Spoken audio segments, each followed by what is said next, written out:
Attention in pit lane. Attention in pit lane. GP bikes, 10 minutes to start qualifying. GP bikes, 10 minutes to start qualifying.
Good Good morning from Macau, where it is just approaching 8 a.m. We're moments away from the first qualifying session for the Motorcycle Grand Prix. The second comes later today, just after 4 o'clock. In the past, this session would be at the end of the first day of action at Macau, with Q2 the following morning. It's all changed in 2023. Yesterday, the riders enjoyed free practice.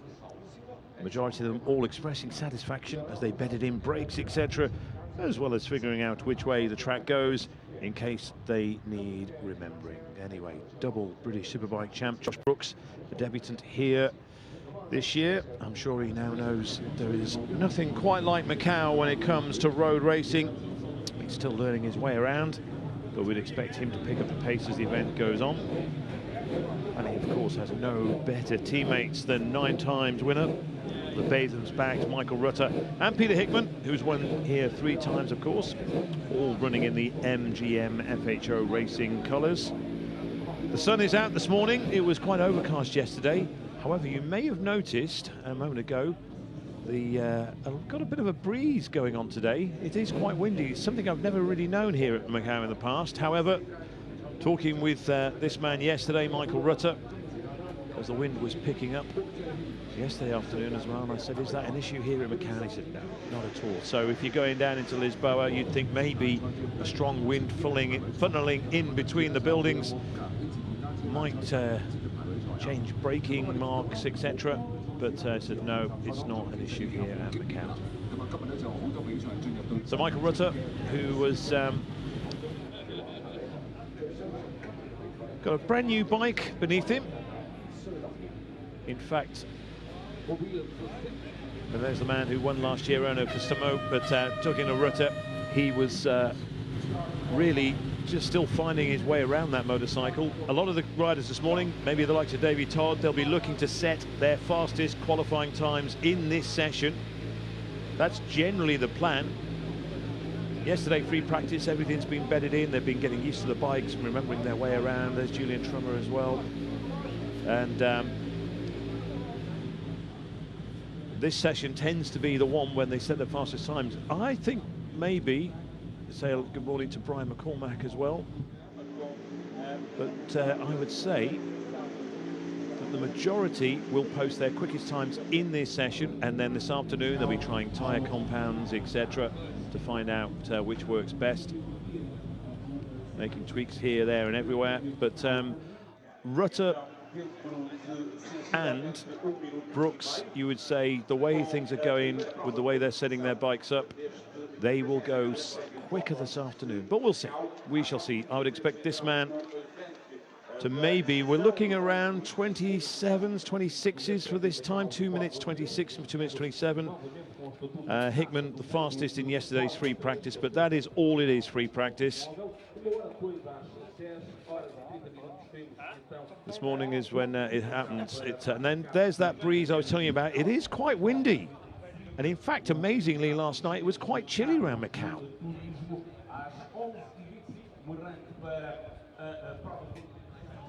So Nadia shoots. Another, as everyone's waiting, 8 o'clock local time, midnight back in the UK is when pit lane will open. 45 minutes a session. We're just over a minute away from pit lane opening. There's Dave Johnson on the Dafabet Racing machine on the Kawasaki. Alongside him, his teammate Dominic Herbertson. Both of them, speaking with them this morning, both very, very happy with the way things were yesterday. Davo went out, came straight back in, made some adjustments, and they're happy with the way things are going. In fact, I can't think of any rider. I said before, the majority, I've not met anyone yet who said, yeah, that they weren't happy with the way things were yesterday. Michael Rutter would obviously have liked to have been a bit quicker, but as I say, it's a big learning process for the 9 times winner of Macau. There he is, the distinctive red and white helmet, and he's making sure he's going to be first away. His right-hand man, Warren, alongside him.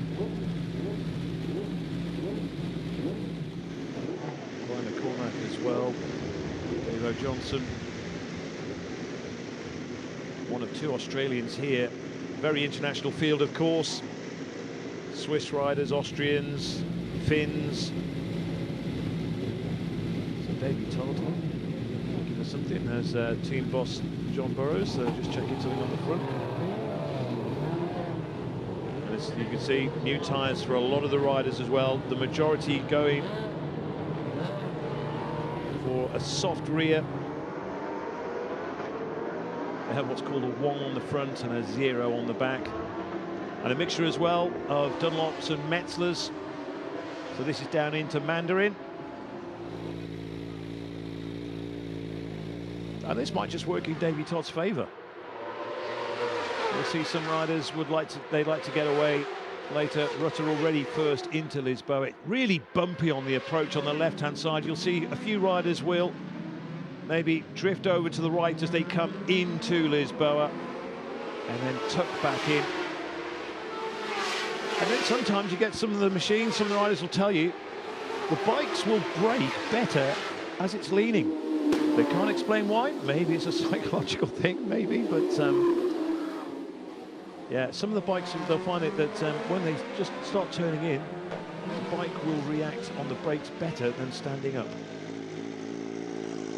So Phil Crow, one of the stragglers, waiting to go out.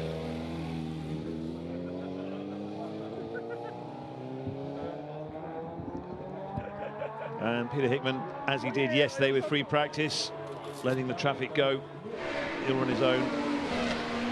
And I would expect him in the 129s yesterday. I would expect certainly Peter to be in the 127s. 123, of course, that lap record of Stuart Easton's, which, of course, Glenn Irwin, etc., have been inside during practice, but it's only during the race that the official time stands. That looks like Peter Hickman's right-hand man, just getting him ready to go out.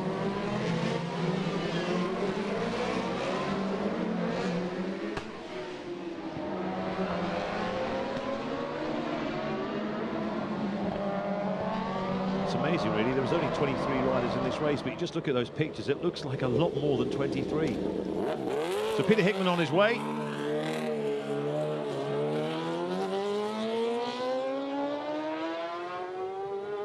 And providing the pictures, they have to stay inside that yellow line, and then they can go onto the track.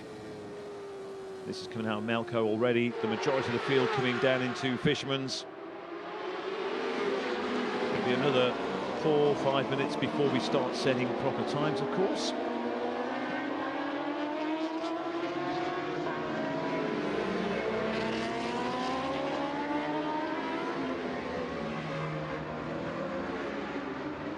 So Hickman indeed is actually the last rider to go out. Phil Crow was the second to last, Davy Todd third last.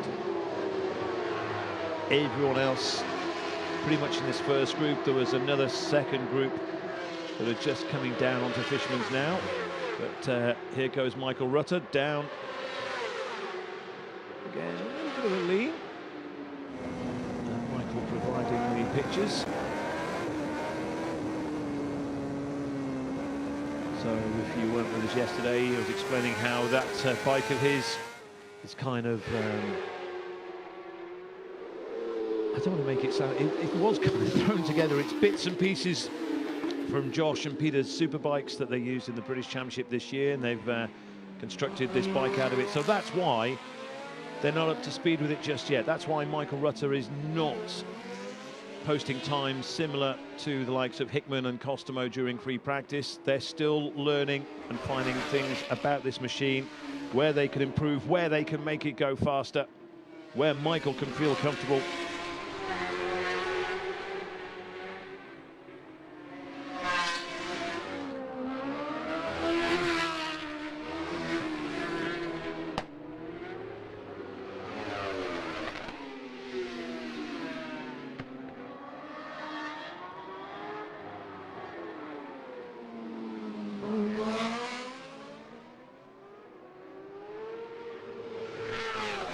So Michael's gone softer front and back this morning in terms of tyres and settings. Oh, no, no, no, no. Is that Phil Crow?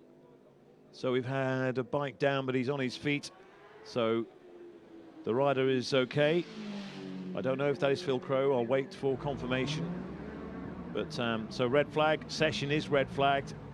So the riders will come back in, so that's a shame. Just as we were getting ready to post the first times. So we had a completely incident-free session yesterday. But maybe he's just clipped one of those two walls that you have to worry about here at Macau, the one on the left and the one on the right. So the riders will come in. But with 40 minutes, well, they've frozen the 40 minutes on the clock, which is interesting.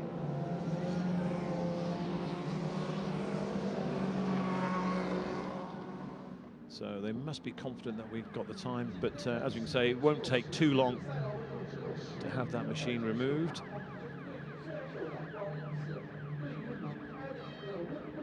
And it does look as if it was Phil Crowe, but the rider, as I say, was on his feet.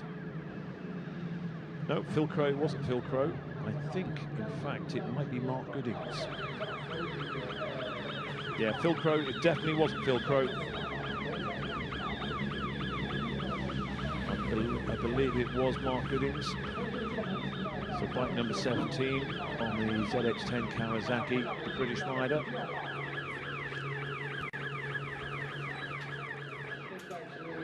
But for the riders, they'll have already, they'll be able to give feedback, etc.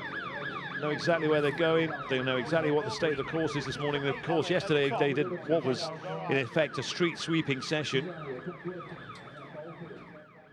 This is Peter Hickman providing the onboard picture.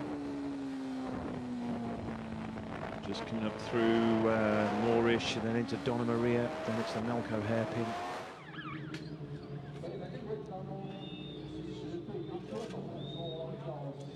So Mark Goodings then with a kind of, not really a wake-up call, but certainly it's just a reminder of that sometimes Macau can bite.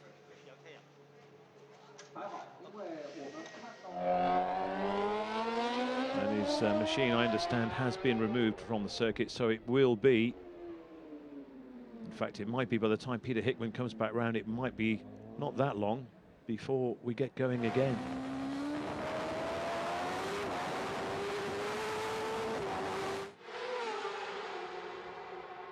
So it looks like it was certainly just on the approach to police, I think, that Mark Goodings had his accident, so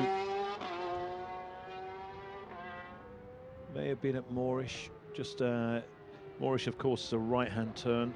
Police is a right-hand. It might just be that left-hand at turn 14 going into police. But it's all speculation on my half at the moment, so if I have that wrong, my apologies. And there is Phil Crowe. My apologies to Phil for initially thinking it may have been him. Certainly looked like a certain similar colour scheme. Brian McCormack coming back in as well. For a short call to resume this qualifying session. Qualifying session will I'll just see if we can hear anything that the cameras might just pick up.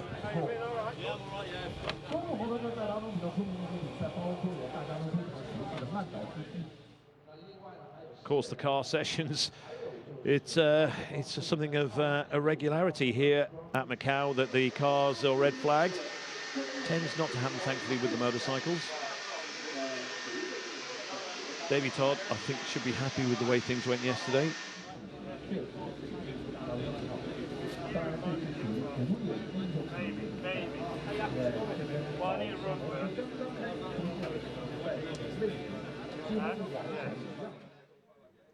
And there we are, Mark Goodings. None too worse for wear for what happened.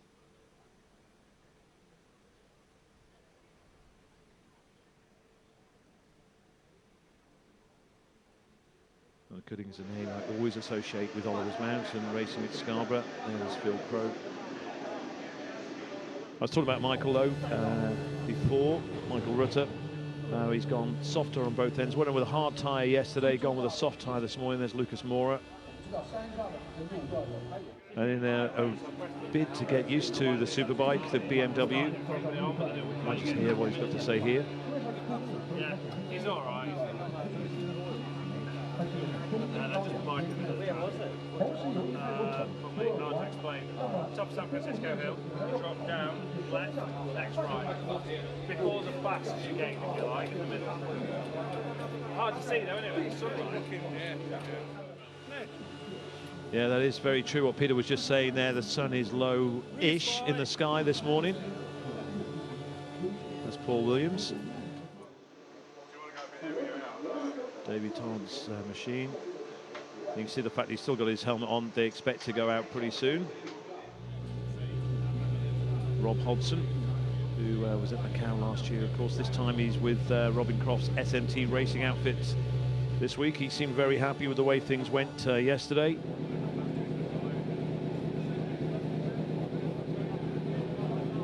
Yeah, he said it wasn't too bad a start yesterday. There, he's gone out on to yesterday's tyres to start with.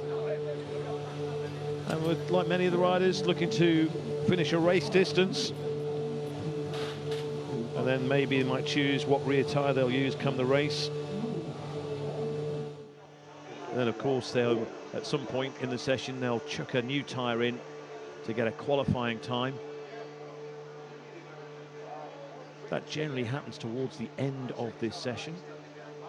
But the great thing is they've still got 40 minutes to play with, so quite often you can have the clock will still be ticking and it all can get a little bit panicky, but yeah, that's not the case. So some common sense prevailing. Tyre warmers on. Come race day, it will be out a sighting lap. They'll form up, then they'll get a warm-up lap as well, Michael Evans. But there'll be, it's funny, it changes year on, year in, or yearly here at Macau, but certainly the rule seems to be that there'll be no starters, etc. on the grid, no tyre warmers, so they'll come round, they'll do a sighting lap, form up, they'll have a warm-up lap, and then within 4 minutes they'll be off again. And also, if, to counter that, if, say, for example, Peter Hickman was on pole position, you can't ride through the pack. So if he left the grid late for the start of the race and arrives at the back of the pack, he would then have to get off and push his machine to the start. I'd lose so much time going through this section, the way I'm doing, and I'm just being too lazy on the throttle. Like, initial feeling, it's wanting to turn now. It's like, oh, it's just like, oh, it's amazing. You know what I mean? Just like, just wanting to keep it. You're not going in too early. No, I'm Dominic Herbertson there, his first time on 1000cc. Michael Rutten and his daughter, part of the team this week. But say Dominic Herbertson was saying it's the first time he's been on 1000cc since his crash at the TT, and he is absolutely loving being at Macau.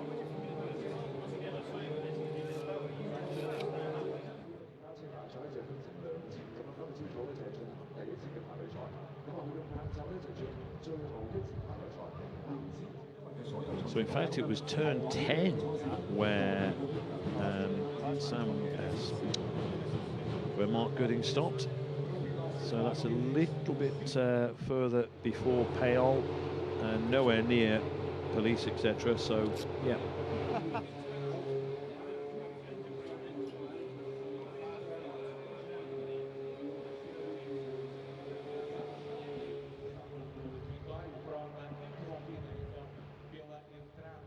One man we've not seen anything of this morning so far is the man who won here last year at Macau. That's Erno Costomo. Really happy with the way things went for him yesterday. He's looking to put in times of 1 minute 20, 2 minutes 27. There we go. So yeah, turn 10. It is all much of a muchness upper part of this part of the circuit. A lot of black and yellow. A lot of catch fencing, not a lot to sometimes distinguish. We can see there where he's just gone straight on. It's certainly not, sun certainly was not an issue. You can see from the shadows.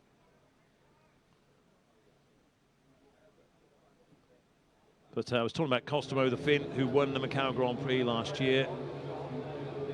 And his goal is to drive towards getting a 2 minute 27 in the session, going with a soft tyre.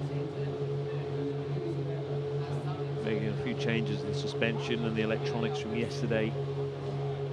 Dafferbat Racing teammates Dave O'Johnson and Dominic Herbertson.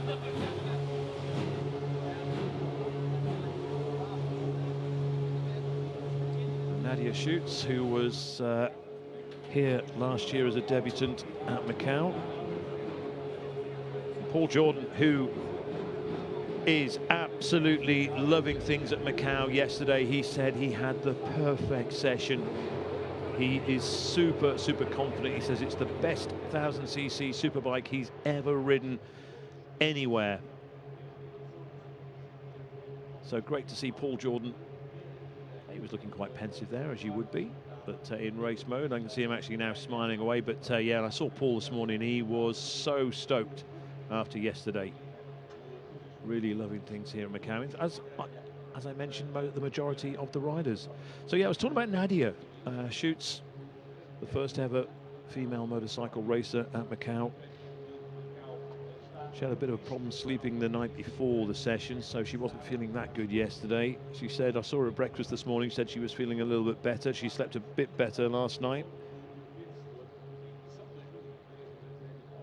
But she said despite that, she managed to enjoy herself yesterday and managed to get a bit of a flow going with the R1. She says she doesn't really find it that different to the ZX10 that she competed on last year. Her plan, like everyone else, is to go faster, of course. She's got... Qualifying session will resume in 30 seconds. Oh, there we go. So we're about to get going. So, so Nadia says brake pads, changes to the front suspension. Got the same tyres today. She also said that she's going to take some more time how to figure out how to ride the bike on the track. As she said, really, as much as she enjoyed herself yesterday, she didn't really learn too much. And then she will look to improve on her times this afternoon. So she feels as if she's playing catch up a little bit.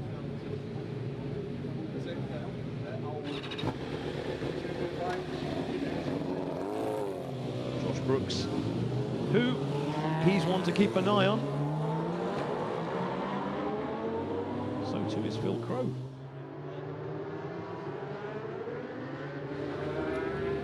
But yeah, so Josh Brooks, first time here's Brian McCormack is about to go back out as well on the Roadhouse Macau FHO Racing BMW. But Josh Brooks,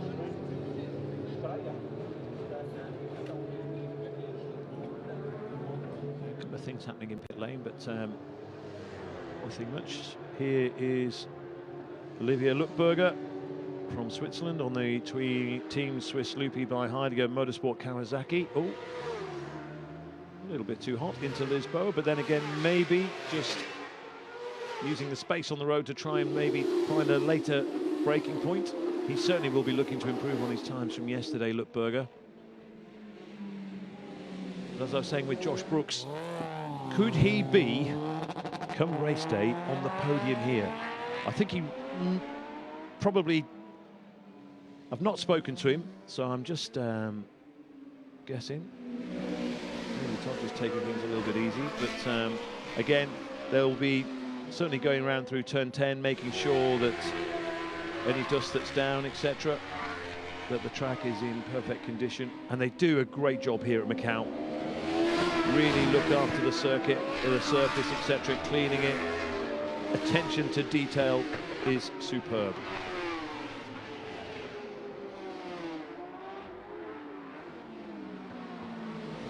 So as I was saying, yeah, with Josh Brooks, I've not spoken to him as he comes through the shop. But it'd be interesting to know exactly what he made yesterday of his first time at Macau, as Hickman and Rutter are about to join the fray. But once Josh Brooks, and he's still learning his way around, but come race day, you would expect him to be up to speed, happy with his settings, and a real contender.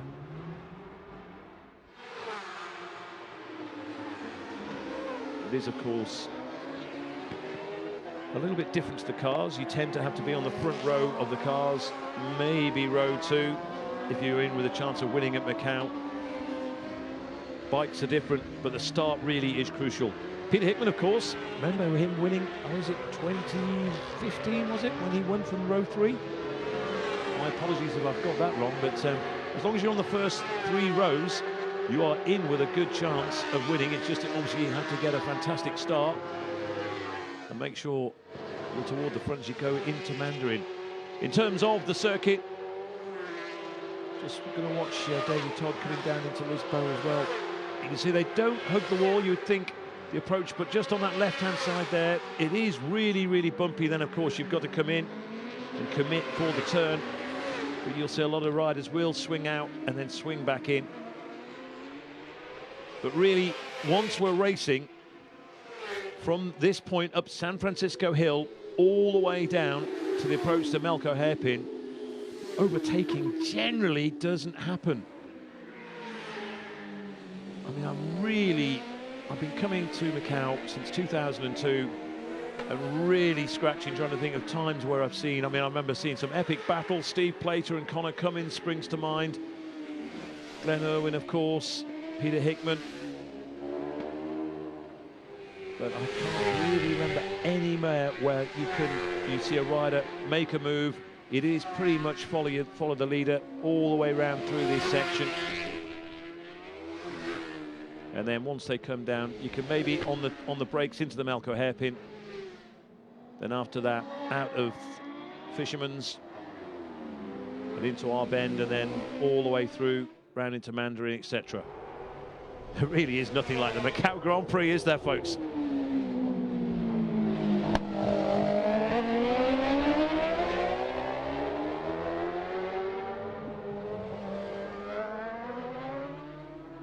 So Davey Todd posting some good times yesterday. He's on the Burroughs Engineering bike that Mike Brown rode throughout this year.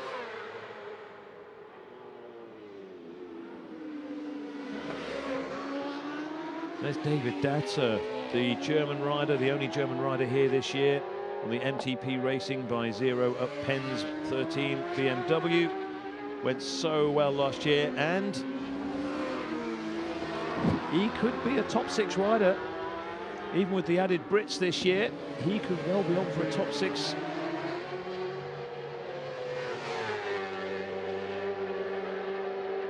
So Davey Todd with a 228.2. Datsun with a 230.0. Julian Trummer with a 233.8. Josh Brooks with a 238.4.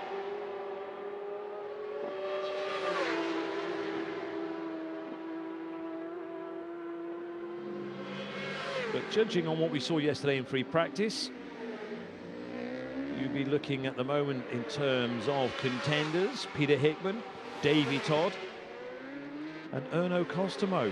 Erno Costomo was in the 27s, that's what he's looking for this time. He was on a superbike last year, he's on a super stock this year. It's a trick super stock, I think, maybe with a few little bits and pieces, some superbike parts perhaps.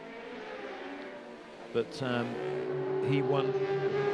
Really hitting around the 27s, he will have to go faster than that this year if he's going to reclaim his crown. Or so you would think.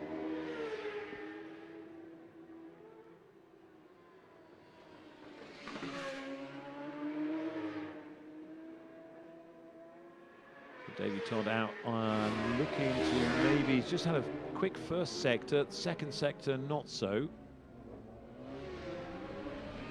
But early days, of course, and it's towards the end of this session is when we expect to get very, very excited. So Michael Evans on the Suzuki. So Lisboa.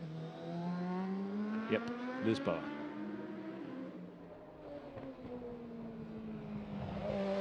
Not too much runoff, if any, really, anywhere else around the circuit. So, yeah, it had to be Lisboa. As I was saying, this is the Melco hairpin, very famous. It really drops down on the right on the inside of the turn. So here comes Datsa. That looks like the Frenchman Timothy Monod behind him as well.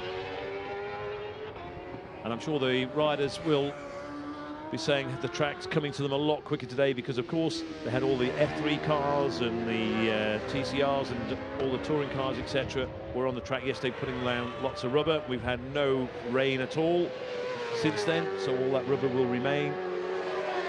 And the surface will be getting better and better and better. Hickman just does a 2:30.0, but he's just done a fastest sector.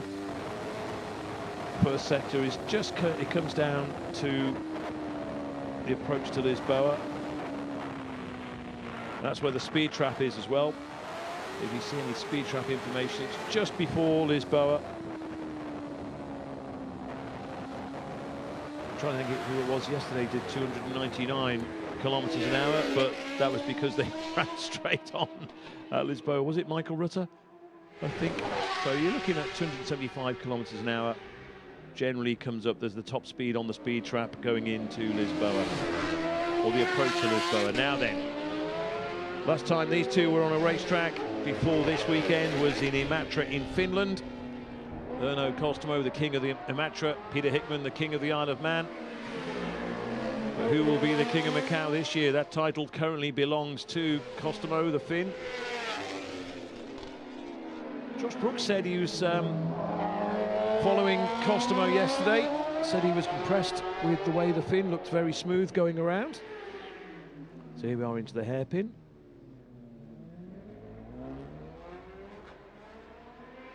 And then, could be maybe a little bit of a psychology may just go on, may just come into play. If Peter Hickman can get close enough and pass Kostomo going down in before they get to Lisboa. And Hickman will be giving the Finn a reminder, as the fact Kostomo looks behind him now. So, yeah, Kostomo slowed right up. In fact, good thinking. So he's now going to follow Hickman around and learn from Peter Hickman, because Kostomo, having won here, has never gone as fast as Hickman has in the past. So we now see where Hickman is strong and see where he can use the track to his advantage. So good work, good thinking from Kostomo. Whether he knew Hickman was there or not, this is riding with Hickman into Mandarin. Super fast. And you just see how Kostomo drifts out of Mandarin there, trying to stay with Peter Hickman. So he certainly is getting a lesson. And the foot comes out. Now, why is Peter Hickman doing that? Is he trying to slow down? Is it for balance? No. The reason Peter Hickman has his leg out going into Lisboa is because the pegs are hot. His feet are getting hot and he cools his right foot down. It's something that he did at the TT this year for the first time, and he said it improved his racing no end. So yeah, incredible. He was the only one who did it yesterday. Kostomo's followed suit, because I think Kostomo is just, well, if Peter Hickman's doing it, I'm doing it as well, if that's what it takes to go faster around here. Oh, another rider just overshooting at Lisboa. Was that Datsa?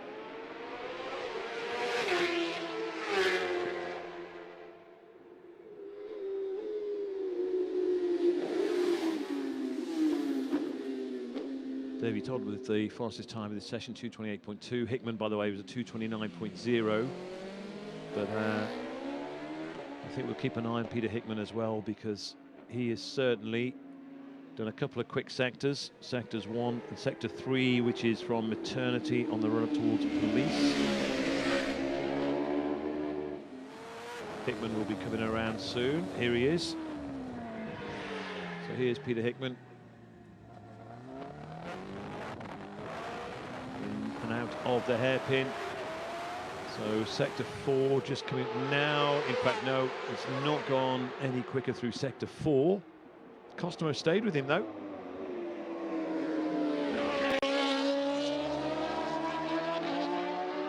Yeah, so Peter Hickman's coming in.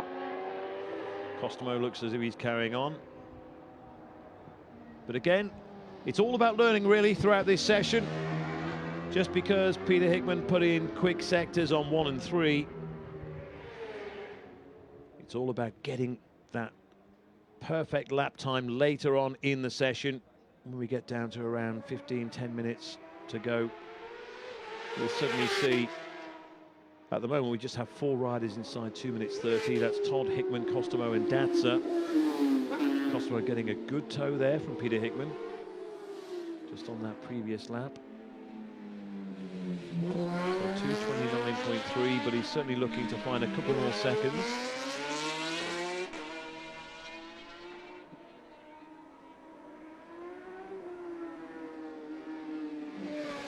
So here's Michael Evans, down in 16th fastest so far.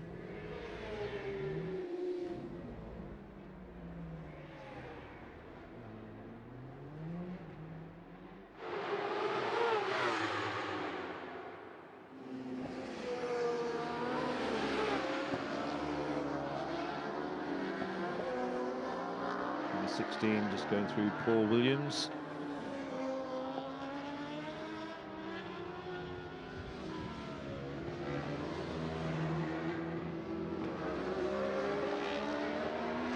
Rob Hodson currently 7th. Quite happy with the way things went yesterday. Paul Jordan 8th fastest, Julian Trello 9th. Quite a few of the top 10 are in pit lane at the moment.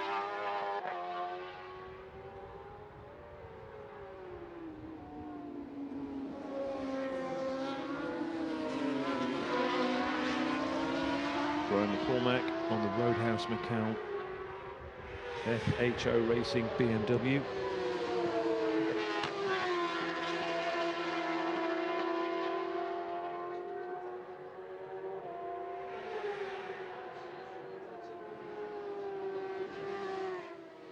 He has a Superbike engine in that machine.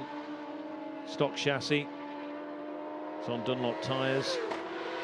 Made his debut, what, 10 years ago?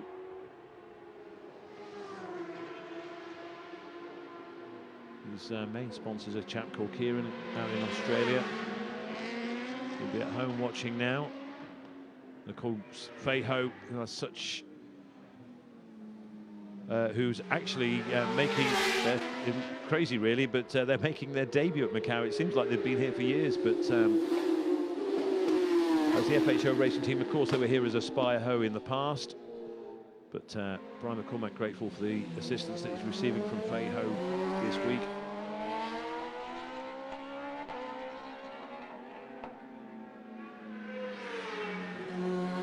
So this is the elevated part of the gear circuit. They come out of Lisboa, they make that climb up the steep San Francisco hill. The TV cameras really flatten it out somewhat. But they then say they ride on this part at the top. And all the part below, it's incredible, is reclaimed land. There's a lighthouse up here on this part. So here we're riding with Michael Rutter, the Batham's backed rider. This is, I was just talking about out of Lisboa, and this is San Francisco Hill. Yeah, just see a little bit there. It actually is a bit steeper than that. It really does rise. It'd be nice to stay with Michael for a little bit, maybe with the onboard cameras if we can, and having said that, the director chooses not to. But here's Josh Brooks, still finding and feeling his way around Macau. Michael Rutter went out on both Josh Brooks and Peter Hickman Superbikes at Donington before coming out here to get a feel, as this bike that he's on was being put together just to get used to the Superbike, the BMW again.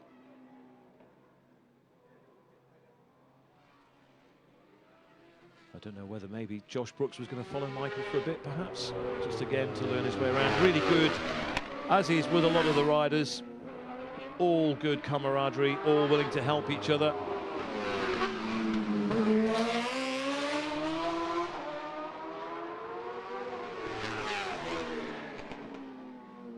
There really is no better sight than Michael Rutter going around Macau. Such a smooth rider, it's got to be natural. Comes down into the hairpin.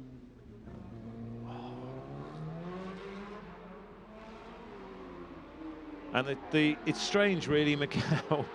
A lot of riders will tell you, you know, slow in, fast out. It's really at Macau, generally fast in, fast out.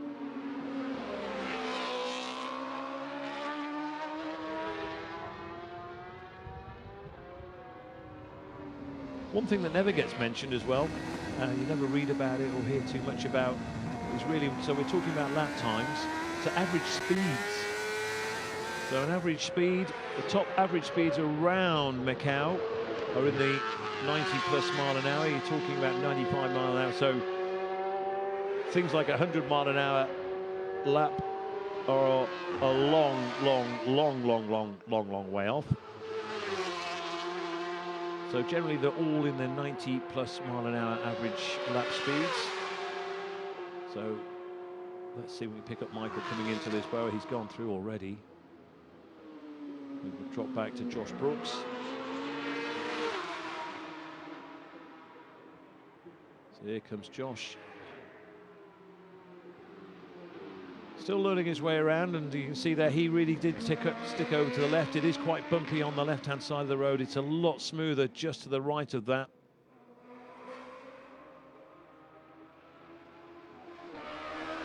Something's giving him food for thought.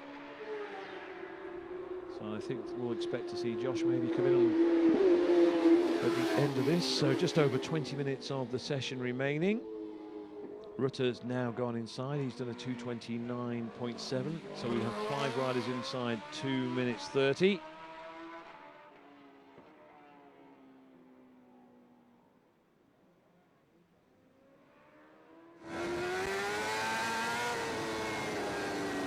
No one has ridden more laps on a motorcycle around Macau than the man we're currently witnessing on screen.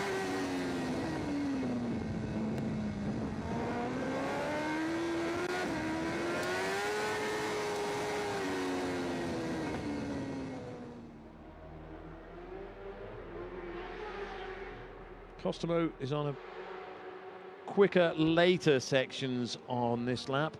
Here he is coming through now. So Hickman's gone back out as well. Davey Todd is still in.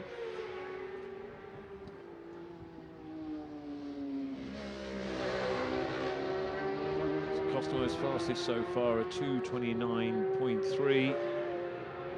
And he does a 2:29.1, so 2/10 faster for Costomo, keeps him in 3rd place, keeps him behind Hickman and Todd.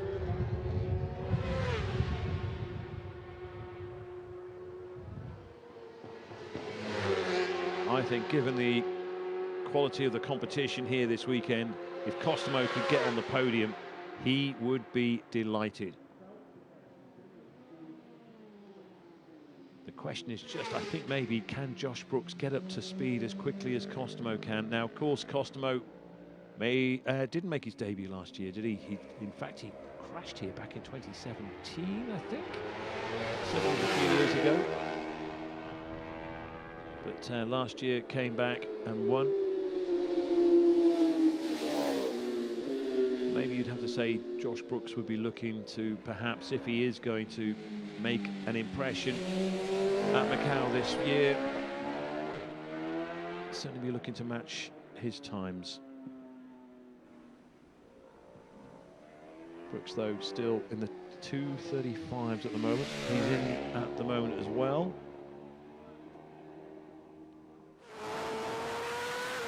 Michael Rutter is still out. And here is Peter Hickman.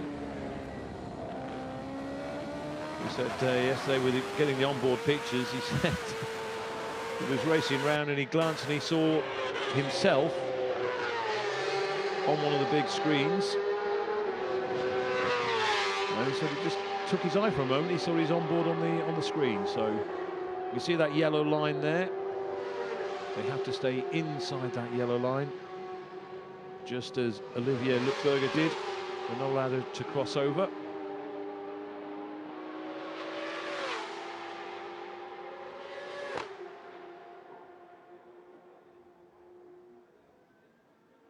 Peter Hickman is on a fast first sector. So Peter Hickman doing a 24.0 on the first sector. On the approach to Lisboa. So it could be the fastest lap of this session. Could be about to happen. Traffic always plays its part, of course, has to be taken into consideration, but as I mentioned earlier, getting pole position, brilliant confidence booster, etc. not necessarily essential at Macau. Just make sure you're, well, you want to be on the front row, of course. But even if not, second row is not too bad, neither is third. And having said that, Hickman does a fast sector. His second sector not so quick. The run up through Lisboa to Maternity.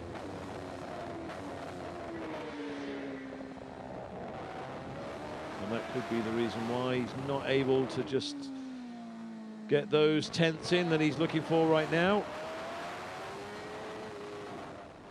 You really need, for the best run, you need from Lisboa all the way to Melco, you need open track, no one ahead of you.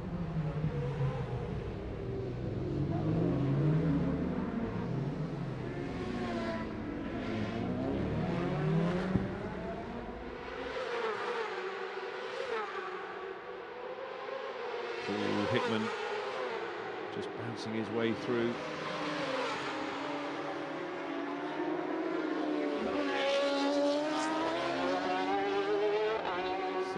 Peter Hickman on bike 80, sorry, bike 88. So he's staying out, of course. So Todd still with a 2:28.0. Todd is in the pits as things stand at the moment. And Hickman does a 2:30.0. So a second off his fastest time then.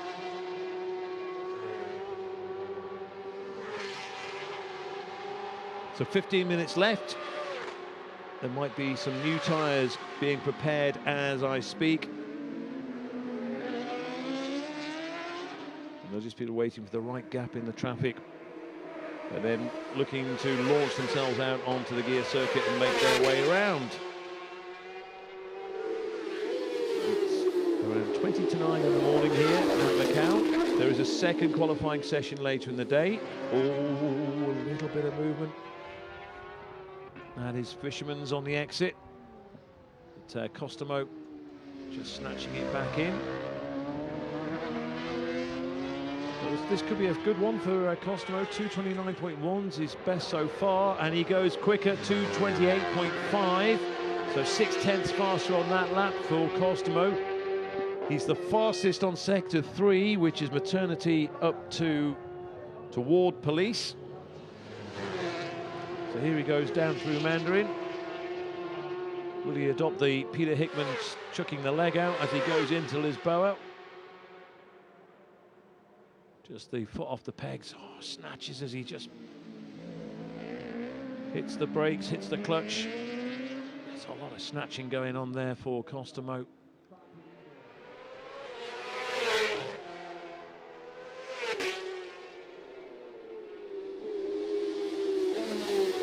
Made his Isle of Man TT debut this year.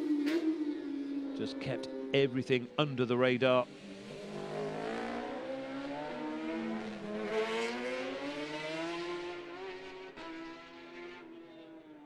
As I may have mentioned earlier in the session, he was on a Superbike last year and he's got a stock engine this time around. So the Superbike wasn't really playing well for him as we look at Rob Hodson. Good to see Rob Hodson on our screens.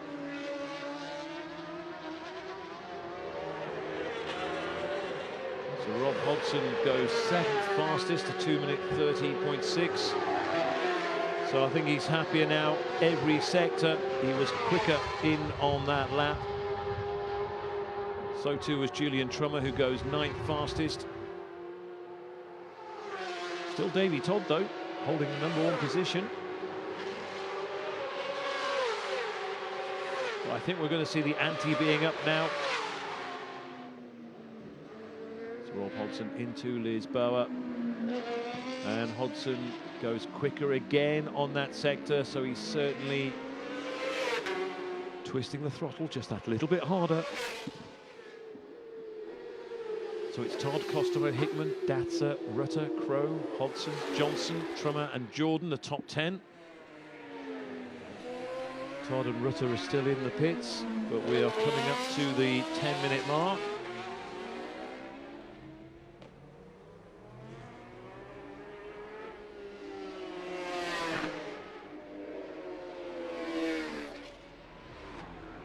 Looks like McCormack has come in as well.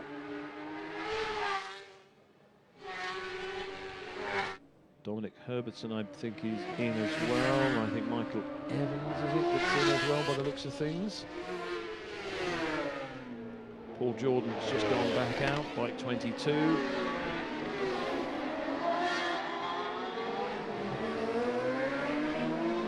So Rob Hodson on Robin Croft's SMT Racing machine.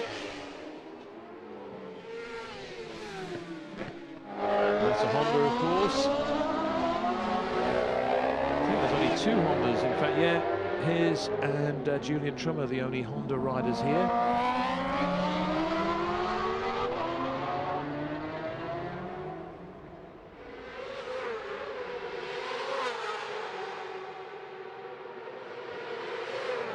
Really bounced their way out. That was Julian Trummer on that other Honda, the WH Racing powered by Dyno bike. David Datzer just coming out of Fishman's, looking for a little bit of a tow perhaps.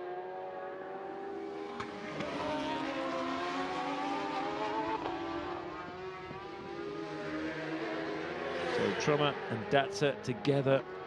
They know each other so well, of course, from the IRRC Championship.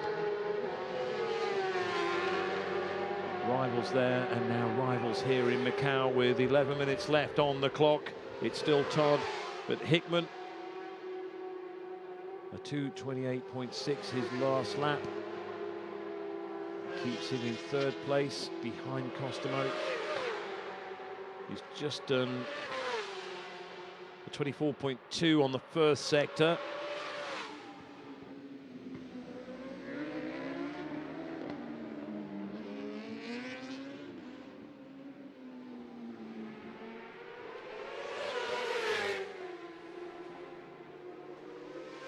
Still quite breezy out there as well, and I really don't think that it plays any kind of part here at Macau.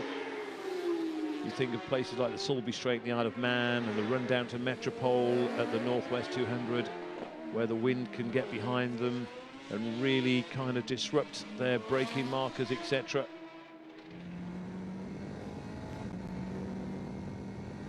But yeah, it was getting a little bit windy yesterday afternoon. And I was wondering, I just wonder whether that wind might funnel its way through, perhaps, say, to somewhere like to Lisboa. Both Michael and Peter Hickman said, no, you don't notice it at all. Makes no effect.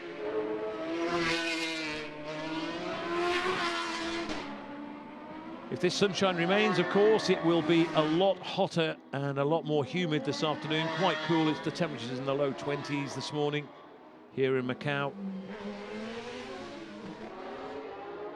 But it might just become a little bit sweaty this afternoon. So Phil Crowe going well. His best is a 2:29.9. And he may be looking to improve on that on this sector. And it might just push him ahead of Rutter on the leaderboard. Datzer still in 4th place.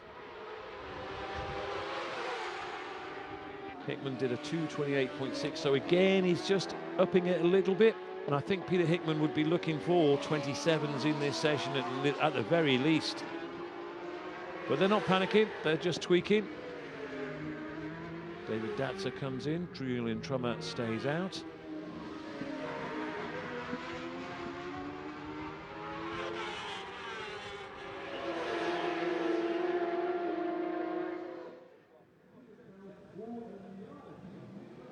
So, Joey Thompson. That's Lisboa, so he's been looking for his braking marker. You just see him there as Peter Hickman goes round. So Hickman into Lisboa has just gone, in fact, Hickman's just gone pole, 2:27.9. Just as I was looking away there, so Hickman with a 2:27.9. So, as I mentioned, just before he did that, he was looking to go in the 27, so a 2:27.9 for Peter Hickman, pushes Todd down to 2nd, Costomo to 3rd. Phil Crowe, by the way, did improve. He is ahead of both Datzer and Rutter now. So Phil Crowe with a 2:29.4, he'll be delighted with that. 4th fastest. Still, of course, 7 minutes of this session remaining. Julian Trummer in 9th place, 2:31.6. He's just improved.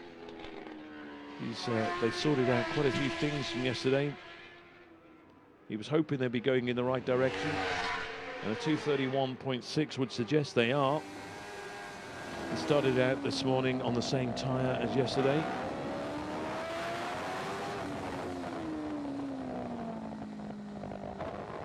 The softest tyre is kind of known within the paddock as an X, as Hickman goes past Nadia Schutz.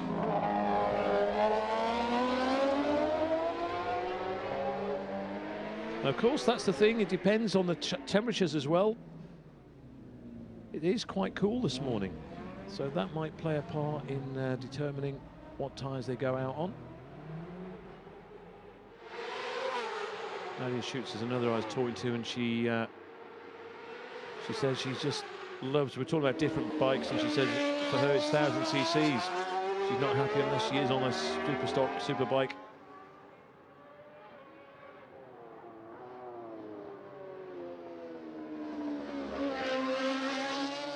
Michael Rutter, who is just picking up the pace a little bit on this lap as well. He's just done a 28.6. He's just done his fastest second sector.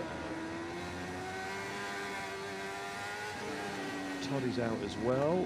He's on track right now. Costa Motors come in, as has Datsa. Don't forget a second session later on today to improve on these times.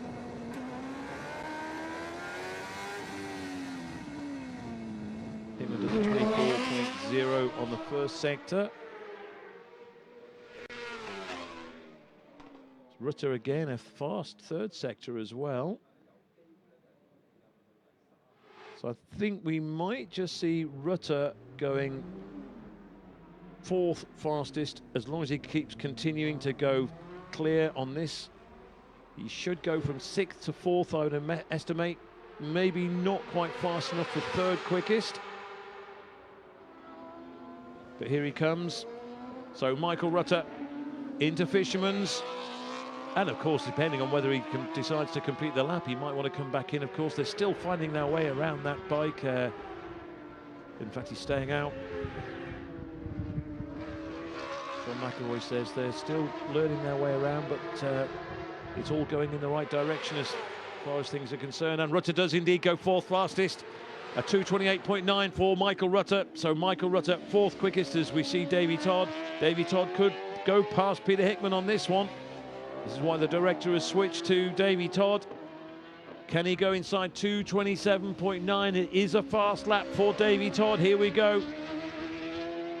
2:28.0 was his fastest, and Davy Todd chucks in a 2:26.3. 2:26.3 for Davy Todd. There we go. Gauntlet well and truly thrown towards Peter Hickman. Hickman, though, is also on a fast one, so we've left it till 5 minutes of the session to really get things going.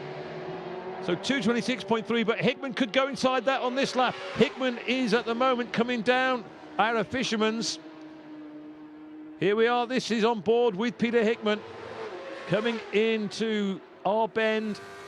So will he go inside 2:26.3? I think he will.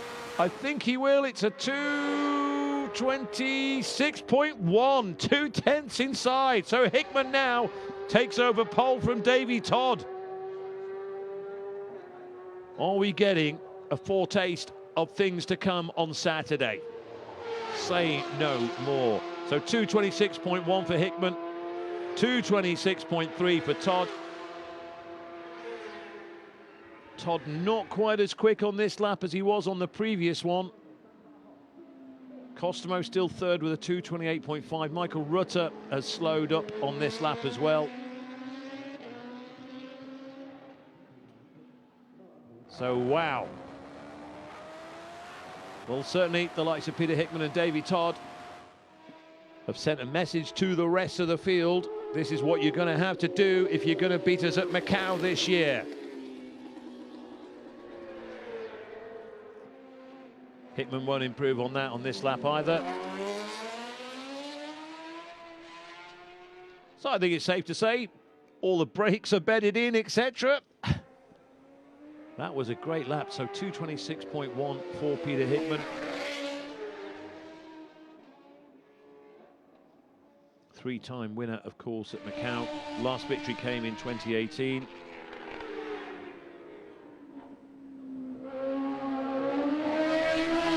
Costello is in the pits, a lot of riders are in the pits, so whether we'll see much more movement on this leaderboard remains to be seen.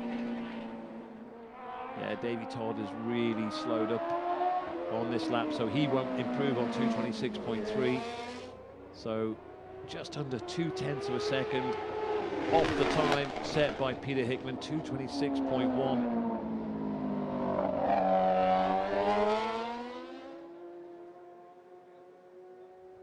So there is Davy Todd with Michael Rutter just behind, so they're going to get another lap in, whether it's going to be another lap at top speed.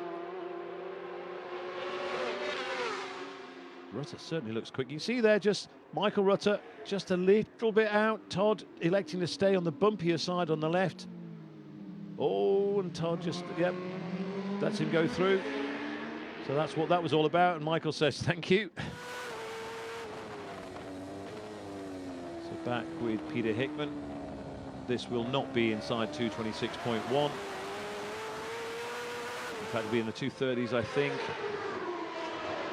So yeah, 2:39, in fact, just inside 2:40. But maybe he didn't have any traffic, so whether it looks like he's stayed out, Peter Hickman. Yes, indeed he has.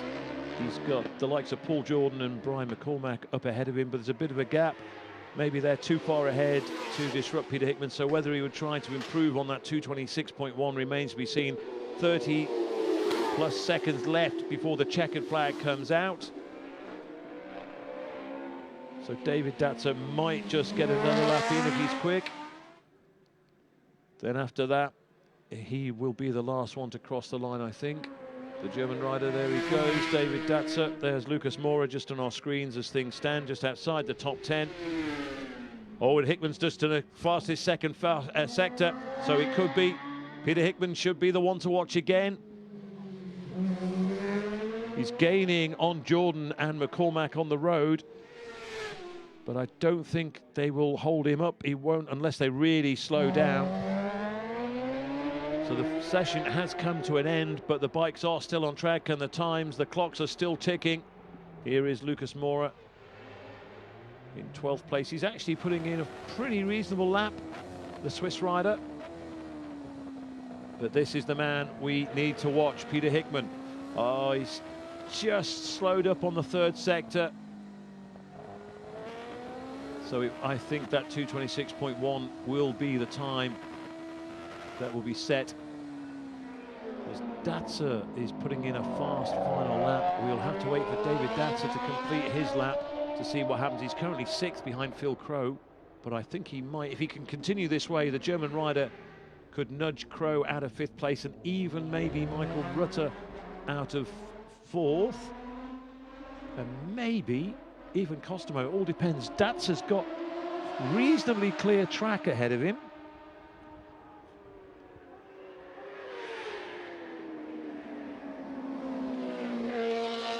So very sedate looking Peter Hickman coming in to take the checkered flag. In fact, he'll just come straight in. He won't bother with the checkered flag. So Peter Hickman holds pole position. David Datzer, we have to keep an eye on 55 David Datzer. He's just put in the fastest of any rider at the Sector 3. He's just done a 31.4. He's done 2 personal bests on the first and second sectors. David Datzer is leaving it. Here he is now. Datzer, he is certainly going to improve. He's just done another fast sector 4, 33.1. So this is going to be possibly 3rd behind Todd and Hickman. So here comes David Datzer to take the checkered flag now. His best was a 2:29.5, and David Datzer crosses the line, does a 2:26.7. There we go. So Datzer goes 3rd fastest. Wow, wow, wow, wow, wow. He will be beaming in that helmet as soon as he finds out there What a lap from David Datzer. We've been talking about Hickman, Todd, Costomo, etc. But David Datzer has just gone, hey, don't forget about me. Went so well at Macau last year, and he's just put in a 2:26.7. That is impressive. Very, very impressive. He's gone quicker than Costomo. He's gone quicker than Rutter.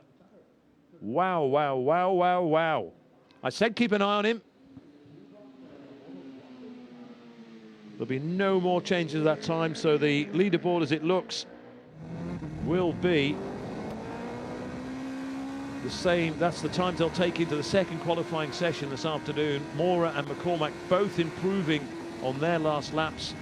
Mora 10th, McCormack 9th. Hodson 8th, Jordan 7th, Crow 6th, Rutter 5th. And Datzer, he was getting really, really fast. And I just wondered, surely he can't keep this up all the way through to the last. But boy, did he, 2:26.7. That's almost 2.5 seconds faster than Costomo. So David Datzer, wow. No one was expecting that. Nobody. And just half a second off Peter Hickman. So, and I know the likes of Peter Hickman and Davey Todd will be going massive respect to Datzer for putting that one in. So just running through the top riders now. So Paul Williams down in 12th, so he's 12 seconds out. And of course, Mark Goodings had that little tip off at turn 10 early in the session. So 22 riders completing the first qualifying session at Macau. There is a second one later on this afternoon, of course. It will be hotter. Whether the pace will be upped depends, or remains to be seen. Depends on how happy the riders are with their setup, with the times they've put in. But wow, what a way to end that first session here at Macau. Peter Hickman, 2:26.1. Davey Todd, 2:26.3. David Datzer, 2:26.7.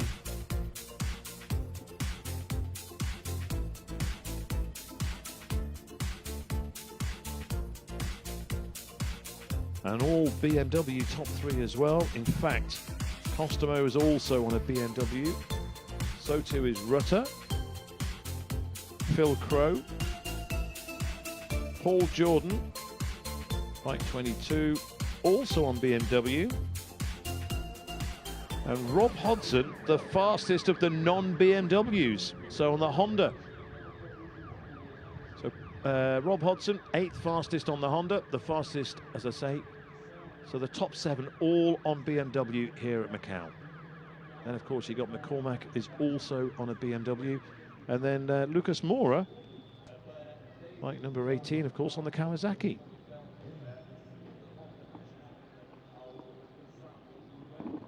So that's completes the first qualifying session here at Macau. The cars will be taken to the track for the rest of the day, but I will be back in this commentary position here at Macau. And if the sun stays like this, it will be a much hotter day later on today. So all those watching back in Western Europe, thank you for your company. I hope you enjoy a good night's sleep. And when you wake up tomorrow morning, we'll be ready for a second qualifying session here at Macau. I'm Dave Moore. Thank you so, so much for your company. And I look forward to sharing it with you again later today. What a great session. And I believe there's more to come.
Grand Prix there, fastest times. And great to see Mark Williams, of course, on his feet after that spill that brought out from earlier in the session. So the rest of the weekend is half as good as that. We're in for an absolute treat. It is Peter Hickman on provisional pole position for the 55th edition of the Macau Motorcycle Grand Prix. 第55届的澳门格兰披治摩托车的第一场排位赛结束了，Hickman最终是排在第一位，拖德利第二位，达泽排第三，科萨莫列在第四，路达排第五的前5位车手。应该说速度方面跟感觉还有余量还会进一步提升，所以稍后下午所进行的排位赛竞争将会更加激烈。9点30分的时候，我们将会为您送上澳门格兰披治3级方程式自由练习的第2场。同时也要提醒您，在11月19号的时候，在比赛的时候，我们将会有老爷车巡游，而这些车呢，在这段时间11月17号到18号，将会是在澳门渔人码头的丽景海景酒店展出。所以大家有兴趣的话呢，可以去看一看来自香港的34辆车以及澳门本地的21辆经典老爷车。如果你对1955年的加挂 XK 有兴趣，如果你对70年代的 GTI 高小钢炮有兴趣的话，都可以去到现场来去看看这些老爷车，能进去拍照。也再次的提醒您，9点30分将会为您送上国际汽联3级方程式世界杯自由练习赛的第2场，稍后见。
Attention in pit lane, Formula 3 World Cup cars. 15 minutes to start a practice. Please do not enter pit lane at this time. Formula 3 World Cup cars, 15 minutes to start a practice. Please do not enter pit lane at this time. Thank you.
Attention in pit lane, FIA Formula 3 World Cup cars, 10 minutes to start of practice. FIA Formula 3 World Cup cars, 10 minutes to start of practice.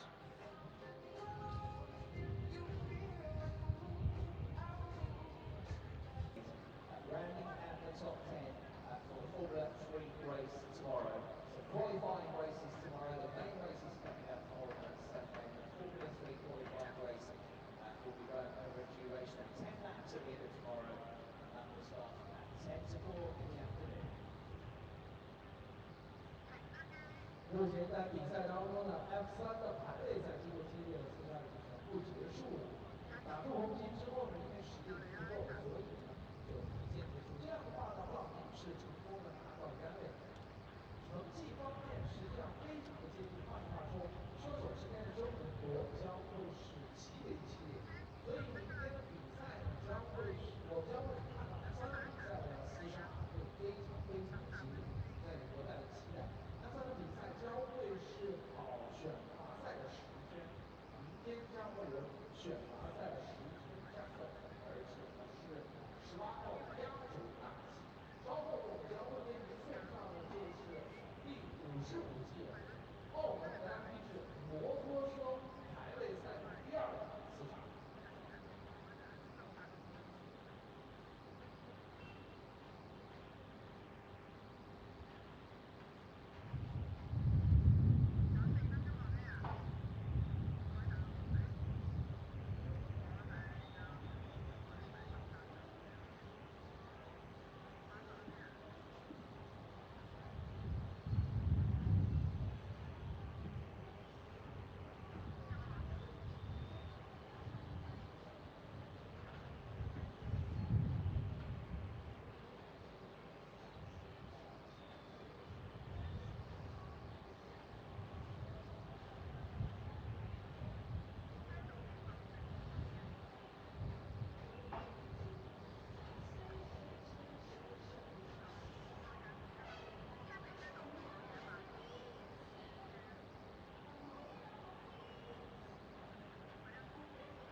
There you are.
My thanks to David Addison and Alan Hyde for their commentary and looking after the microphone for the cars here at Macau. But it's now time to end the day with the second qualifying session for the motorcycles.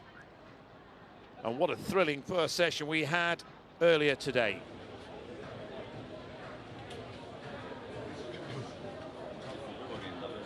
The time is just approaching 4:30 in the afternoon here at Macau. So it's around 8:30 back in the UK, 9:30 in Europe, etc.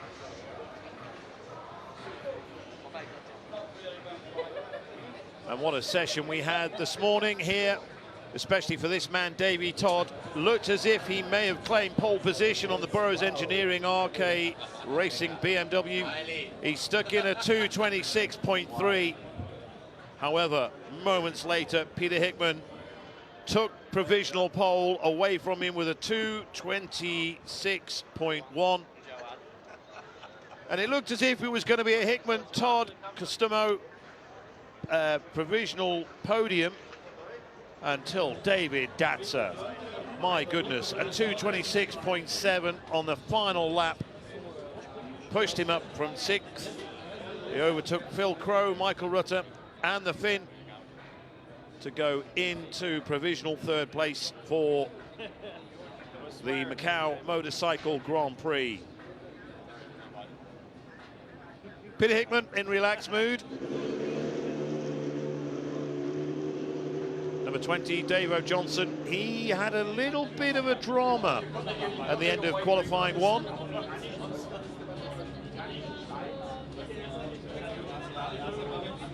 However, everything is good to go for Davo Johnson now on the Dafabet racing machine. Brian McCormack now, I was talking earlier about the wind, which has died down, thankfully. It was quite blowy this morning. Now, Peter Hickman, Michael Rutter said they didn't notice anything. Brian said when he came in, as he came down, I can't remember exactly where it was on the track, and this is the reason why we got a delay. They're just making sure everything is in place, ready for the motorcycles. But Brian McCormack said as he came down along one of the fast straights here, suddenly, boom, big gust of wind blew him across the side of the track. And Davey Todd also said that he was finding the wind a bit of a problem between Fisherman's and Lisboa.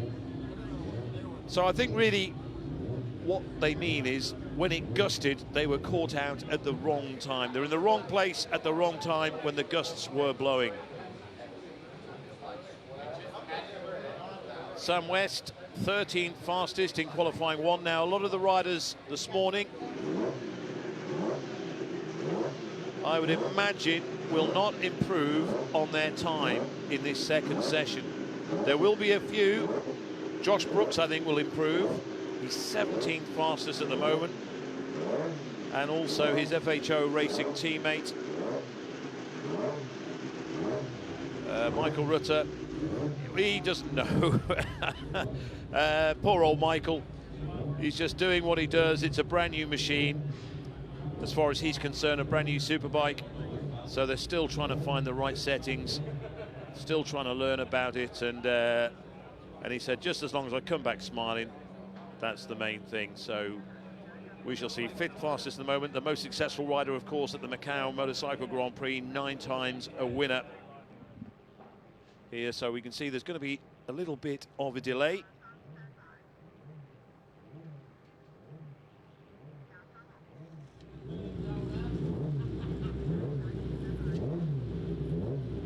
So if you are just joining us for the first time, perhaps you missed free practice or you missed the first qualifying this morning, it was pretty steady throughout until Davey Todd slammed in that 2:26.3, and then moments later Peter Hickman with a 2:26.1. He went out, Peter Hickman, on a new tyre, looking to put in a time. That would put him on the front row at least. However, he was held up by a few riders on the course. However, then he managed to make his way through and stuck in that blinder. He says, though, he's still trying to find, he's still struggling a little bit on sector 4, which is from turn 14 through to just past the Macau hairpin. He's quick in all the other sectors. He can't quite get it together in sector 4. However, it doesn't really matter. Where you need to get the sectors right are sector 5, the last sector, which is down to Fisherman's, around the R bend, and then onto sector 1, which is round turn 1, Reservoir, then into turn 2, which is Mandarin on the approach to Lisboa, the fastest part. That's where it counts. That's where you have to have the bike absolutely singing sweetly. And I think he was half a second faster than Davy Todd on sector 1 and about 0.8 faster than Erno Costomo on the same sector. Fastest part of the course, that. At Mandarin, they're doing around 150 miles an hour. In fact, I might as well, while we're watching this delay, you can see that they're just making some adjustments to the arm coat. And also, it kind of helps the riders a little bit because it has been quite warm this afternoon, but the temperature is starting to drop a little bit now. However, the track will be, remarkably, it will be greasier, having had all the cars on it this afternoon. So they'll have to be a little bit careful. And there's been a lot of red flags, of course, so, and a lot of oil have been going down, etc. But so yeah, they were coming out of turn 1 in 4th gear, then it's up to 5th, about 130 miles an hour. Then you're in 5th, up to 6th, knock it back a gear into Mandarin, about 150 miles an hour, then back up into 6th gear, the approach down to Lisboa, doing over 190 miles an hour. Then hard on the brakes. You go from 6th to Lisboa, which is a 1st gear turn. Then out of Lisboa into 2nd gear. The climb up San Francisco Hill, 3rd, 4th. And then, as they go towards Maternity, it's into 2nd gear. And then 2nd gear all the way through turns 5, 6, 7, 8, 9, 10, 11, 12, 13, until they get to the end of the 3rd sector, which is just before Police. And then into 3rd gear, then down to 1st gear for Police, then Moorish, which we just saw a moment ago, at turn 16, up into 2nd gear, all the way round Donna Maria, into the Macau hairpin, 1st gear, and then bang, 2nd, 3rd, 4th, 5th, up to 150 miles an hour into Fisherman's. Then as soon as you're up to 5th, you're pretty much knocking it down to 2nd for Fisherman's, then back through the gearbox again, 3rd, 4th, 5th, 150 miles an hour plus into R bend, the final turn, then knock it down into 3rd, back up into 4th as you exit, and over the start finish line into Reservoir, 130 mile an hour. So just a little idea of what it's like for a motorcycle around here. Overtaking, really, you're looking at Macau hairpin, into the Macau hairpin. Then at Fisherman's, there's a possibility of overtaking there. Maybe along the straight, yes, along the straight, and down, all the way down, there are overtaking opportunities into Lisboa. That's the final one, and it is extremely rare to see anybody from, once they start the exit from Lisboa, all the way to Macau, getting past another rider.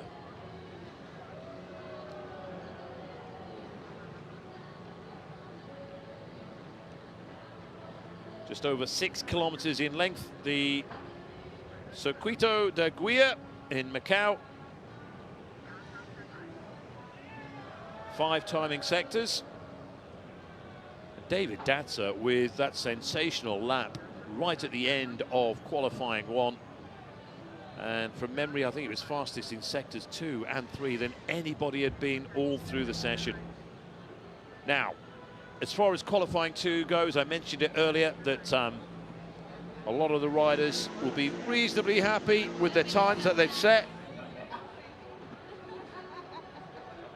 And some of them, like number 88, Peter Hickman, will be looking to put a tyre in and see how it holds over race distance. GP bikes. Provisional start time of qualifying 2 will be 16:45.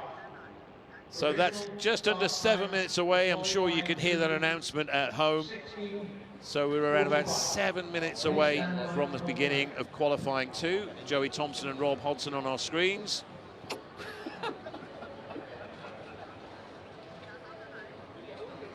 Yeah, Rob very happy. I've not had the chance to speak to Joey since this morning, so I'm not too sure how Joey is, but he certainly looks relaxed.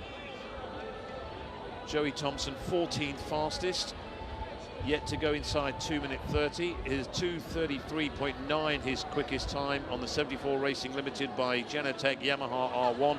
Rob Hodson a bit further up the order. As things stand, he's on the 3rd provisional row. 8th fastest overall on Robin Croft's SMT Racing Honda, and the first non-BMW, or the quickest fastest BMW. I got that wrong, didn't I? The fastest non-BMW on the Honda, 2:30.4.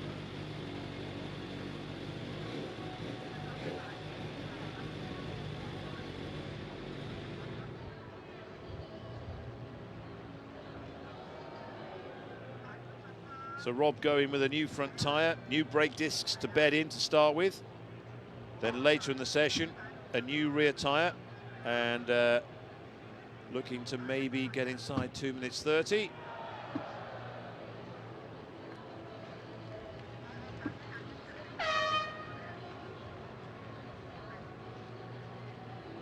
The one who's really had the massive smile all the way through so far is Paul Jordan, 7th quickest on the Zero Up Racing team by Penn's 13 BMW. He told me that he's going to try for a race run. So they're looking to see how they can, how the bike will handle, how the tyres will hold up over race distance. They think the track could be quite slippery due to the heat. He's gone round here faster than he's ever done before, Paul Jordan. He says the Penn's BMW is the best superbike he has ever ridden. I spoke with Erno Costomo before I came on air as well. He's going for a very soft tyre on the rear.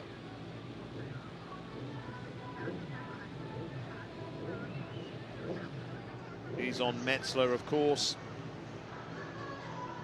And he was on the provisional front row all the way through qualifying 1 until Datsa booted him off right at the end. There is Costomo. There is his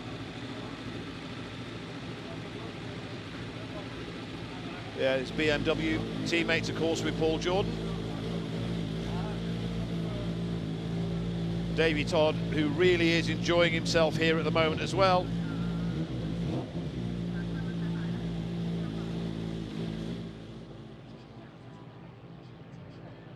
You'd have to say, on the strength of qualifying so far, it looks like being. Start time of qualifying 2 is confirmed. So we're going in just over 3 minutes from now. We are going in just over 3 minutes from now.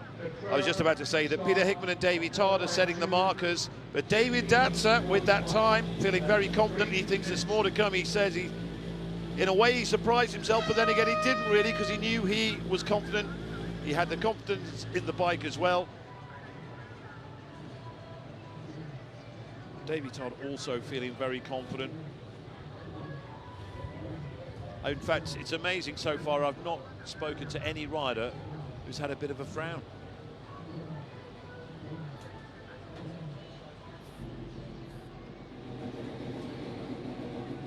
There's Brian McCormack.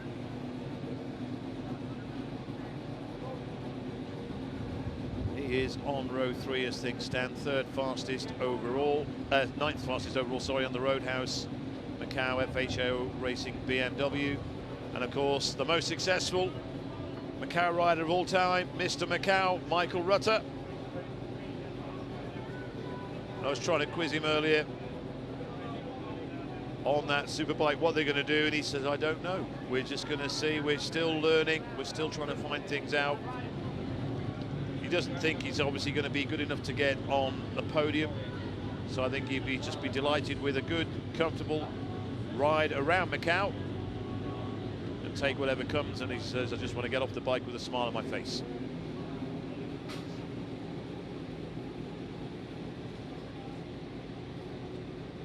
No one has won more races around Macau than Michael Rutter, of course. 9 times. Ron Haslam, the second most successful, with 6. So Rob Hodson. Last few adjustments. Josh Brooks, maybe a surprise to some that he's 17th. I think it's taking him a little bit longer to adjust to Macau than perhaps maybe he may have thought, or any of us may have thought. We are 1 minute away from the pit lane opening. 1 minute to go. So Dominic Herbertson and Dave O'Johnson on the Dafabet Racing Kawasaki's. The sun really is getting low as well. Hopefully that won't be an issue for some of the riders. Certainly going into somewhere like Lisboa, the sun will be really, really low. We should see that from the onboard cameras of Michael Rutter and Peter Hickman.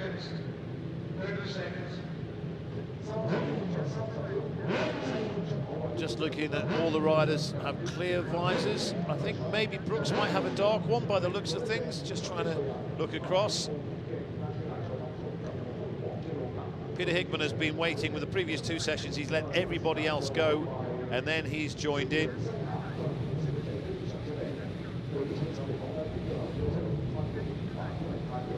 So what drama is about to unfold, folks, as we go green. Bikes on the track.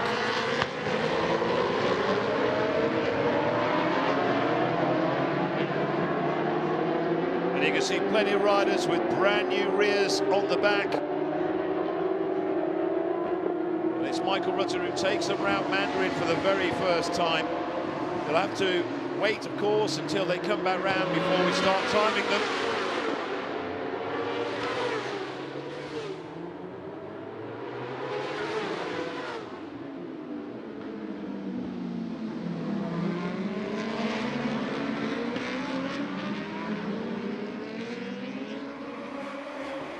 Climb up San Francisco Hill. As I mentioned before, just be clicking into 3rd, 4th, then they get up to Maternity, little right-hand bend. So we go through to 6th, 7th, it's all 2nd gear from here.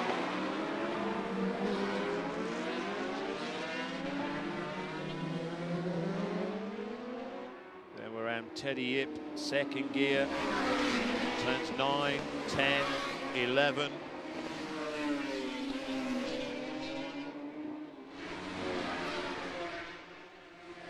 Coming down into 12, into Pyle. Then they're just going to nick it up into 3rd gear in a moment. This is all 2nd, and then up into 3rd.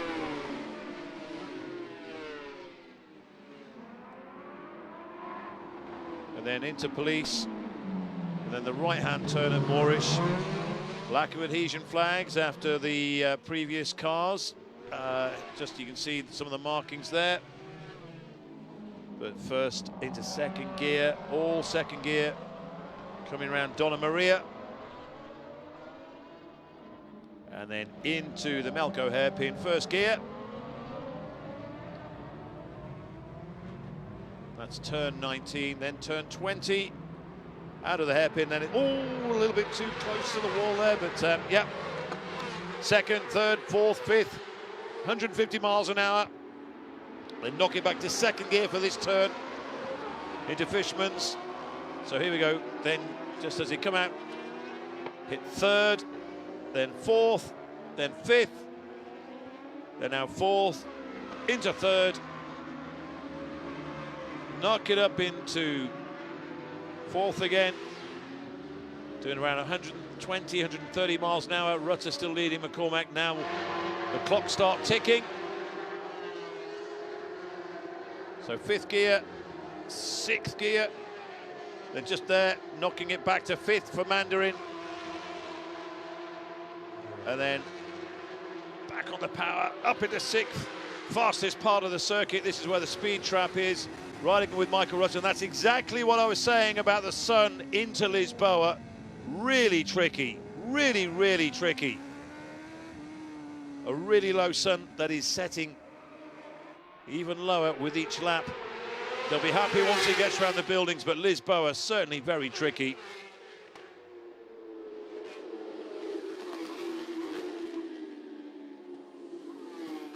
So Dats has passed McCormack on the road.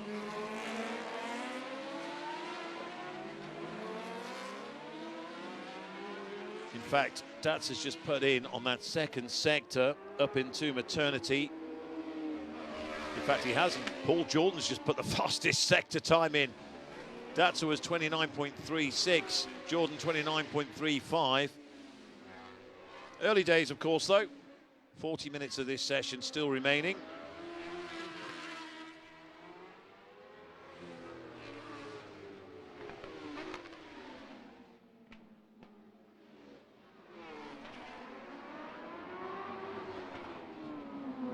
Well, I said you won't be seeing any overtaking here.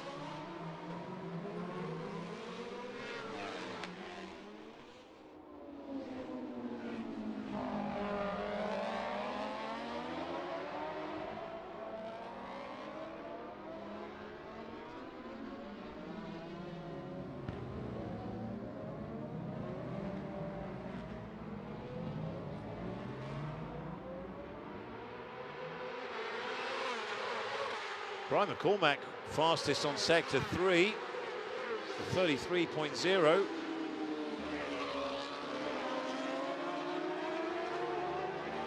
So out of Fisherman's, here they come. 38. So who is 38? That is Erno Costomo running wide, and but he's rejoined. So the man who won the Macau Motorcycle Grand Prix last year from Finland. And David Datsa with a 2:34.6. So fastest in this 2nd session. However, that is a good 8 seconds slower than he managed earlier today. I think we'll see quite a few riders staying out for quite a while. They'll come in, chuck another tyre on, go back out again. I'd be very surprised to see a lot of chopping and changing, a lot of riders going in, coming out, going in, going out. I think they'll tend to stay out, unless, of course, there is some kind of issue that they're not happy with. David Johnson. Wow, Davo Johnson, 2:34.0, fastest in this session. He was 12th quickest overall, but he is 2:31.7. So he's still 3 seconds slower than he was earlier in qualifying 1. But as it stands, Davo Johnson, nice to see him top of the qualifying charts at the moment. So Peter Hickman on his way.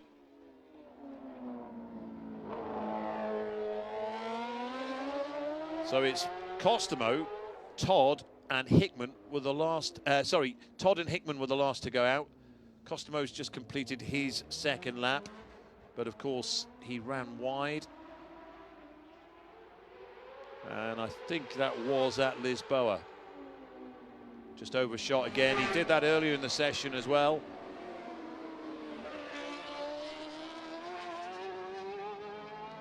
So both Davey Todd and Peter Hickman letting everyone else go out. And Peter looking for an empty clear track ahead of him. The plan is they're going to test a certain type of tyre, make sure that it can go the race distance. And if they're pleased with that, then they won't have too much to be concerned about ahead of tomorrow's race, which is in the morning.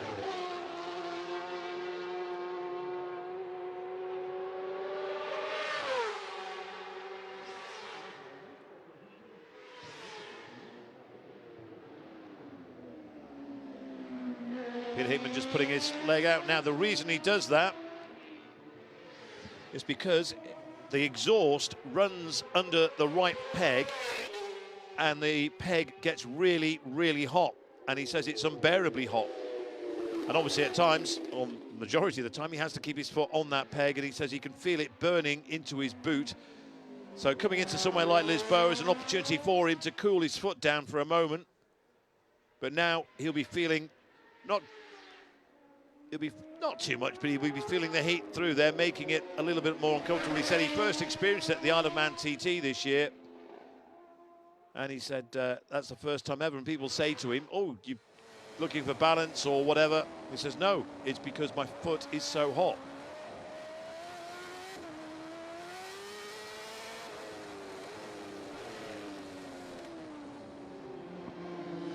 So here's Erno Costomo. He reckons he's got a couple more seconds in him somewhere. And he needs to find them. 2:28.5 in qualifying 1. So almost 2.5 seconds off the pace set by Peter Hickman. And Hickman does a 2:28.7. So Hickman with a 2:28.7.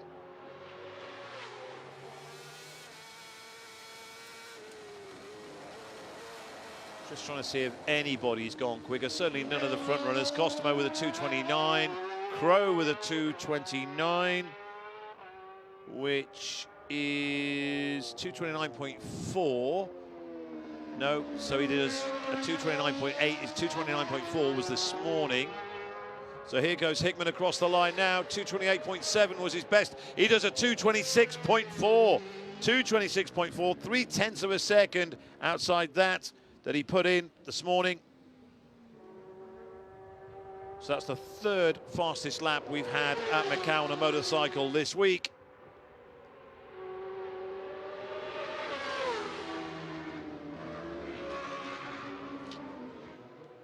And again, there he is, just a little bit of relief for his right foot. And it was funny this morning, Erno Costomo was following Peter Hickman around, and when Peter put his right foot out, Costomo did the same, thinking there was maybe some kind of, just move, a little bit of movement from Hickman. All second gear through here, of course. Did when he came in, he said he had a little bit of a braking issue, and he wasn't too happy with the fact that when he was braking that the rear was lifting, and that's something that he doesn't want to happen. We're riding on board with Peter Hickman now, and again we could be going inside 2:26 on this lap. They're running a softer tyre just to see how it performs. There's Phil Crow performing for us as he comes down towards Fisherman.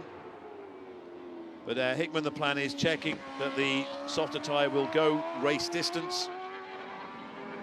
And they might chuck another soft on at the end if it's all going well. His teammate Josh Brooks had some kind of clutch issue, but that's all sorted now. Josh Brooks running at 12th fastest, 2:34.7. which is faster, so he's gone quicker, 2:35.0. So Josh Brooks, one of the riders who's actually improved on this morning, but we were anticipating that. However, I'm sure he wants to be inside 2:30 if he can. I'm doing a lot of math, so you'll have to forgive me, because the times that are coming up, it's not an overall time, it's a time for this session. So I'm trying to keep an eye on who is doing what.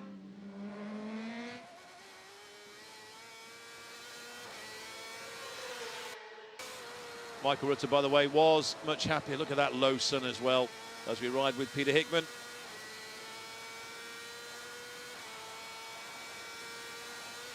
And he does a 2:26.4.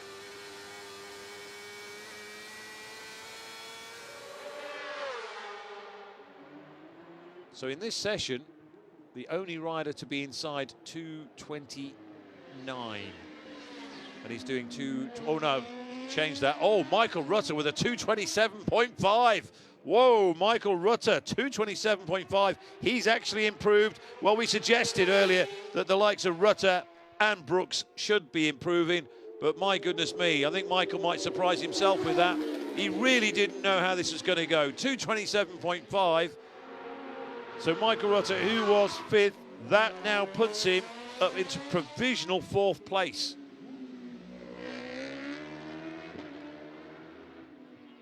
So Rutter, 227.5. His previous was 228.5, so he's gone a second quicker. I was talking to him the other day and I was going podium and he was just shaking his head. He's going, no, no, not a chance. Not a hope. But at the moment, he's second fastest in this session, just ahead of David Datzer. Lucas Moore has put in a 231.6. Just slightly off his time from this morning. We're back with Peter Hickman, who is not on a pace that is going to trouble that 226.4 that he just recorded a moment ago.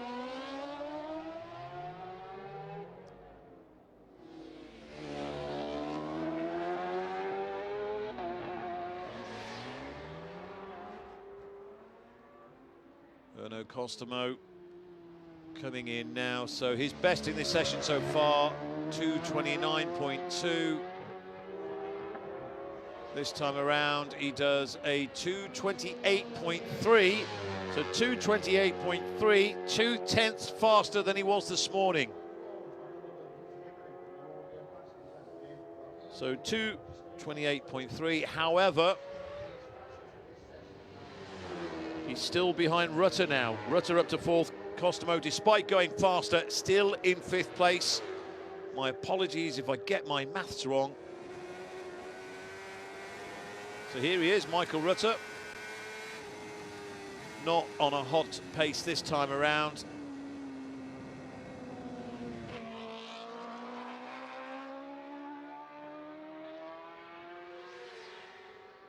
Yeah, so Michael Rutter coming in. I think he'll be delighted with what he's just achieved as soon as he hears from Warren and John, his two-man team. Just seeing Michael Rutter to the right of the picture, just coming up now with less than half an hour of the session to go.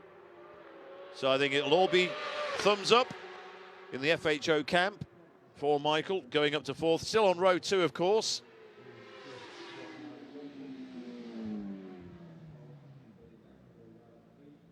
Only Hickman, Todd and Datzer have managed 226s on that. Is somebody else looking for their breaking point going into... Oh, it's Datzer. So that is David Datzer. Boy, did he have a big grin on his face when he came in after that sensational final lap in qualifying 1 earlier today. Still on the front row as things stand.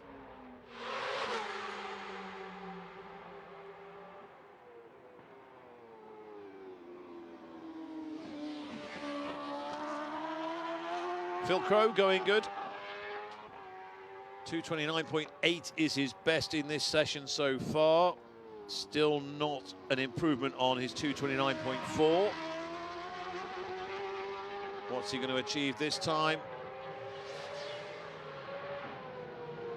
229.7, so a 1/10 of a second faster in this session, but still not as quick as he achieved earlier today. Hickman is in the pits, Rutter is in the pits, Mora, McCormack, Jordan, Davo Johnson, Rob Hodson are all in the pits. In fact, quite a lot of riders are in the pits at the moment. A reminder, tomorrow they will be going out first, ahead of the cars, but it will be a warm-up session, and then there'll be a slight delay, and then they will go racing over 12 laps, and that will be the Macau Grand Prix for 2023.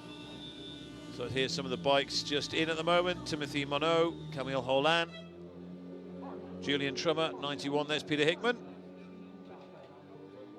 So I think they'll be maybe chucking another tyre on, a softer one perhaps. David Datzer also coming in, so everybody coming in.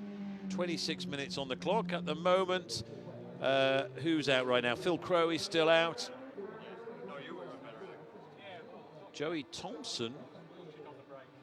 Just waiting for Joey Thompson to go through 6. Sam West is out on track at the moment.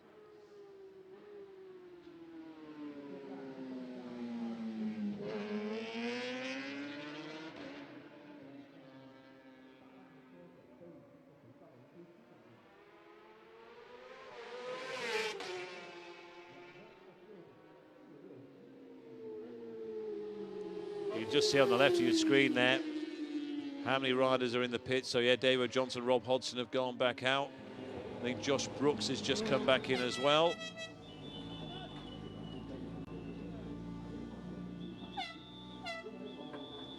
So Timothy Monod about to go back out.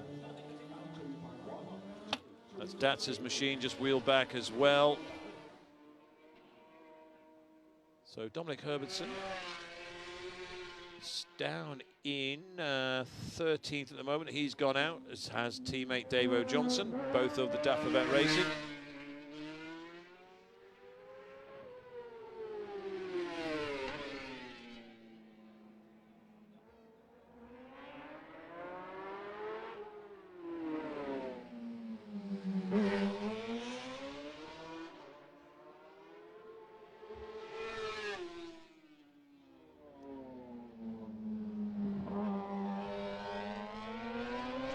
Running through, seeing who has improved and who hasn't. Certainly Brooks and Rutter have gone quicker in this session than they did earlier today.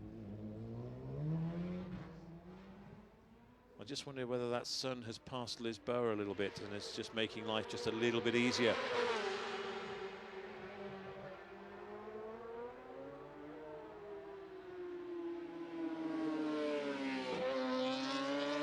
So 96, Dom Herbertson on the Kawasaki. First time this week on a superbike since his crash at the Isle of Man TT. Big beaming smile earlier today. His fastest time so far, a 2:34.1. That was in the earlier session.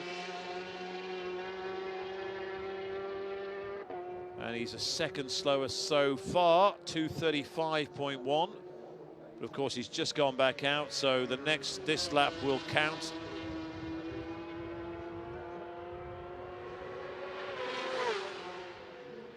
Quite a few bikes now going out. All very relaxed, with less than 25 minutes to go.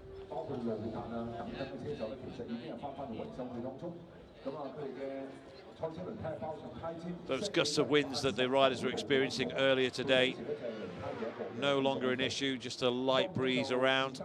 And the temperature's not too bad either. You can see that the sun is shining.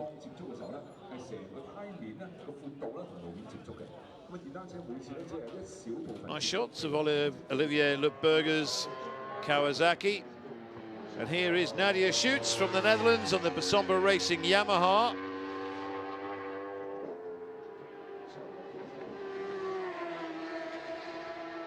She says that she's going with shorter gearing. She still says that she's barely touching 6th, but she's got a longer wheelbase. Her plan was to come in for fresh tyres after a couple of laps, maybe stiffen the suspension a little, see how that goes. She's getting so much support from the Artisan Grand Lapa Hotel this week as well, one of the local sponsors. So I think she's happier that she's gone for a longer wheelbase, had gone for a shorter gearing too, which made the wheelbase a little bit too short, and she felt that it was making the bike a little bit unrideable, getting lots of movements everywhere. Couldn't really find that she was sweeping lines like the R1 should be doing. But she says she's happy, she knows where she wants to be.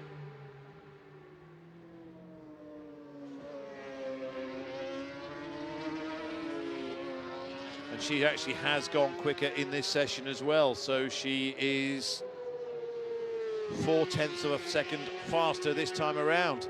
So here's Dominic Herbertson then. Can he improve on the 2:34.1? This could actually be inside. Here we go.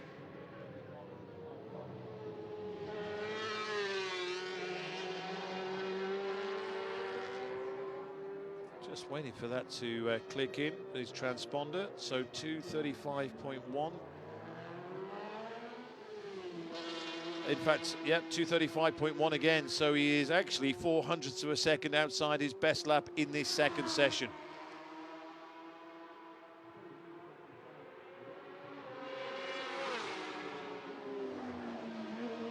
And he has gone for a dark visor as well. Certainly that will help on his approach into Lisboa. I don't think too many have gone with a darker visor. Nadia Schutz certainly has, and so too has Michael Evans on the Suzuki from the Isle of Man. Michael Evans, 16th fastest in this session so far, 2:36.1. Still a second off his fastest time in qualifying one. So Nadia Schutz puts in a 2:40.0. That's her fastest lap of the week so far. So she is steadily improving.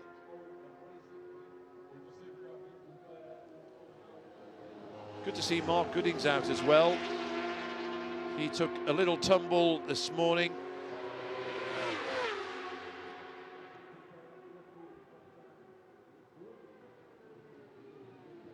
So Nadia Schutz is just going to get a little bit of a surprise as Michael Evans goes through, but she'll have someone to get a tow from now as she goes up San Francisco Hill.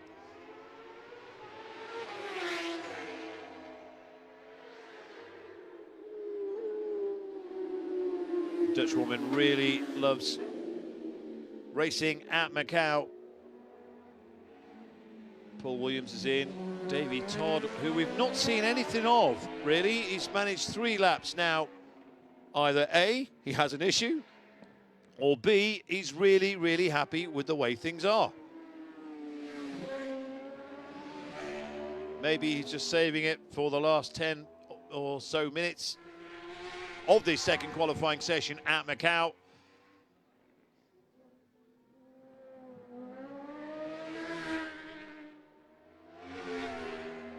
Would be interesting if next time we manage to get a camera in pit lane, if we can see what's going on in that first garage with Davey Todd, whether he's just sat there, if he's just relaxed, or if there is work going on. So Michael Evans just dropping Nadia Schutz. So they go up through Payol and into Police, and then Moorish, and then around Donna Maria. And then it's into the Melco hairpin. So Rutter's in, Dats is in, Phil Crow has just gone back out.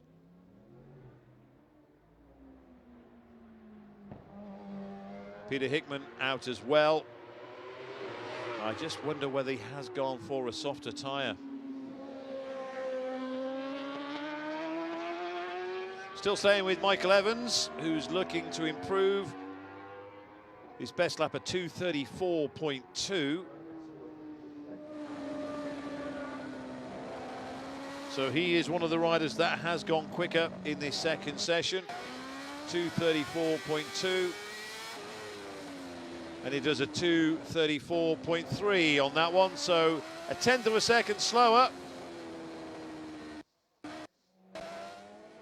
2:34.2 would put him around 15th place overall. And there is Peter Hickman.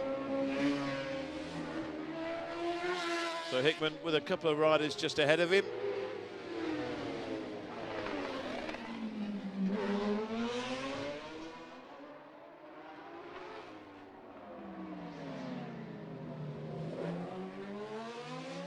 So that's Sam West just ahead of Peter Hickman. We've not seen too much of Sam West on our screens, which is a bit of a shame.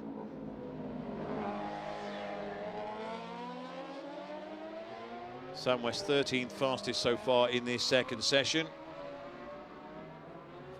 Here's Erno Costamo blasting his way down into Lisboa. You can see the shadows are getting a little bit longer. But you can see the shadow on his bike there. You can see where the sun just casting that shadow behind him. So it is still going straight into their eyes as they go into Lisboa.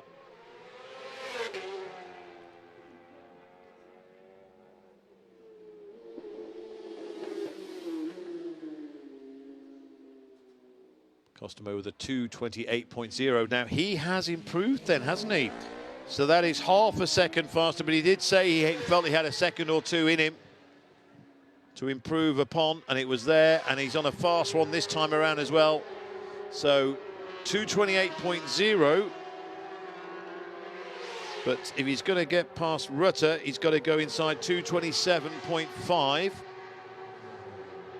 So there's Josh Brooks. 2:34.0. He's just put his fastest lap in so far, which is no surprise really. His first time at Macau, improving.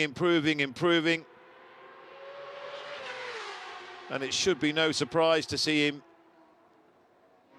improve his lap time throughout this session.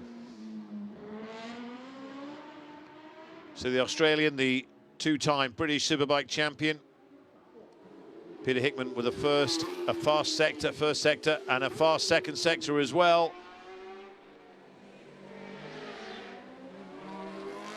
So I think Hickman may well have, I think he would have passed Sam West.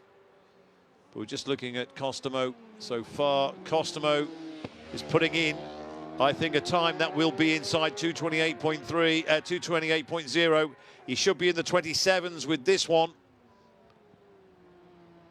He might even just be inside 2:27. Here we go. Crossing the line any moment now. So 2:28.0 was his best. A 2:26.4. 2:26.4. 0.02 of a second slower than Hickman in this session. So 2:26.4. And that puts him third, a 1/10 of a second behind Davey Todd on the front row. So Costomo up on the front row, Rutter back to row 2, 2:27.5. Hickman still with that 2:26.1 this morning, the fastest. However, he looks as if he's eased off a little.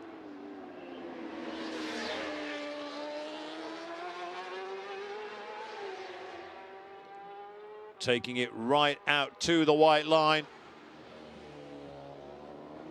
So Hickman coming up to cross the line, his best time 2:26.1 in this session, 2:26.4, and this time he puts in a 2:26.2. So he would have been, had he been a little bit quicker in sectors 3 and 4, he certainly would have been inside 2:26. So 2:26.2, a 1/10 of a second outside what he achieved this morning. So coming down into Lisboa, is he going to go purple again? He does, 23.8. 23.8, keep our eyes on Peter Hickman for this lap, please. So he's now on the second sector, coming up San Francisco, coming up towards turn 5. So up San Francisco he goes, into turn 5 here, then turn 6, into Maternity. Costomo has slowed up with his 2:26.4 and a great lap, but Peter Hickman, is he going to go purple again? Costomo just around Donna Maria. So it's a twisty, tight part of the track, sector 3. And he didn't really have too much trouble with sector 3. It was said that sector 4 was where he was struggling. Not struggling, but sector 4 was where he was losing a bit of time to his rivals. Just waiting for sector 3 to come in. 31.7 again. Not his fastest sector so far.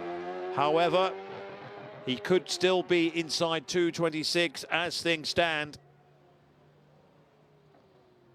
So Costomo may be looking to attack this next lap. Hickman, by the way, going through Police, Moorish into Donna Maria, and then the Melco hairpin. So this is the Melco hairpin now on board with Peter Hickman. So round he goes, triggers the transponder, and that time on sector 4 It's there, 34.8. Again, not an improvement on his best time through that sector. It just depends where he should maybe get past this next rider ahead of him as they go into the turn. So it's Timothy Minot. It might just hold up. Peter Hickman doing an even faster time this time. Has it? No, it has. 2:27.0. Maybe, had Mono not been there, we might have just witnessed a time inside 2 minutes 26, but certainly he had to hold up, and you can see he was trying. So he should be coming in at the end of this lap. Take a breath for a few minutes and then maybe get back out for the final 5 or 6 minutes or so.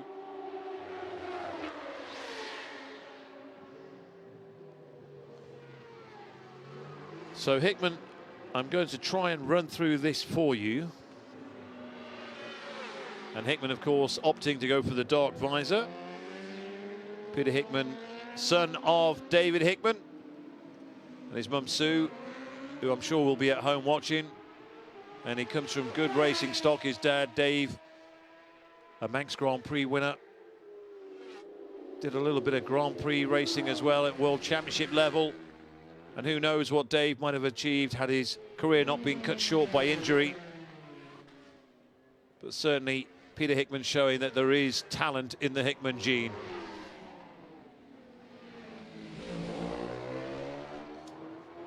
So Hickman with a 2:26.1 this morning is still his fastest time. Oh, now Davy Todd is out, so 2:26.3 for Davy Todd. So that is 0.02 of a second slower than he achieved this morning. So 2:26.34 for Davy Todd, the fastest. He's just done a 2:26.36. And here he is, Davy Todd. Where have you been? So whether it's all been a cunning ploy, just to wait till the last 10 minutes or so of the session to go out and improve. Dave Johnson's in, Lucas Mora is in. Michael Rutter's just gone back out.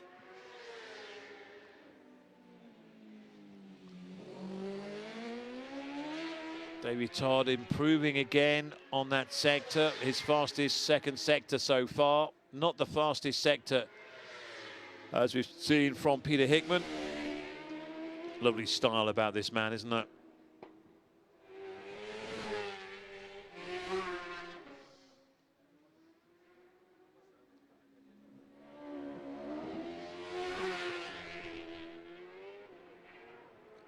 Can he make it 3 greens in a row? In fact, he does a purple, a 31.4.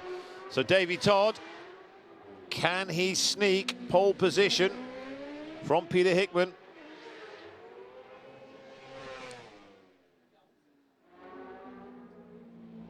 I just think maybe Hickman's FHO Racing BMW might just have a little bit more straight line speed, perhaps, than the John Burroughs Engineering. Oh, he's trying, isn't he? The bike just protesting under brakes as he goes into the hairpin. So Davy Todd with a rider just ahead of him. So out of Fisherman's goes Todd. 33.2 on that fourth sector. So 2:26.36. His fastest in this session, 2:26.34 overall. Can he improve on that as he crosses the line? And it is a 2:25.3. Davy Todd takes provisional pole. Just under 8 minutes to go. 2:25.370 for Davy Todd. 2 purples in that one. So Davy Todd, 2:25.3, 0.8 of a second faster than Peter Hickman's quickest time so far. So that cunning plan that I mentioned a couple of minutes ago seems to be working. Hickman is still in the pits at the moment, whether there's anything psychological in achieving pole position. Oh, Hickman is out. Hickman is out. So Peter Hickman back on track. He'll have witnessed, just seen what Davy Todd has achieved. So we'll have to wait a few minutes, of course, to see what Peter Hickman has got in terms of a response to Davy Todd. But the only rider so far inside 2:26 is Davy Todd. And I dare to suggest that maybe he was a little bit down on speed on Peter Hickman's FHO Racing BMW. But the Burroughs Engineering RK Racing BMW of Davy Todd has that honour at the moment. David Datzer is out. He surprised everyone at the end of qualifying 1. Can he repeat that again in qualifying 2?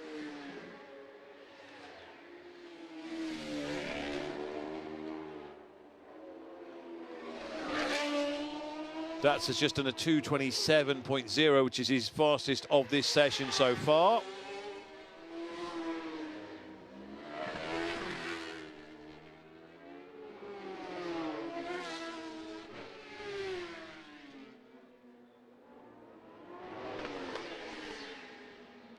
In fact, we're just watching Datzer at the moment, but he won't be improving on 2:27.0 this time around.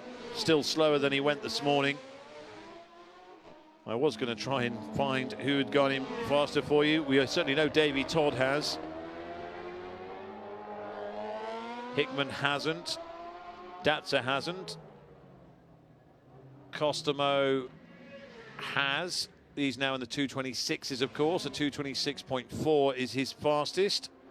Rutter's gone quicker, of course. Phil Crow's best was 2:29.4 this morning. He's gone quicker, 2:28.6. Brian McCormack with a 2:30.1 is half a second faster for him. So quite a few riders have improved. And Costomo, well, he too is looking to improve, and he's looking to show that he is not going to give up his crown without a fight here in Macau. The king of Imatra, the king of Macau as well, as things stand.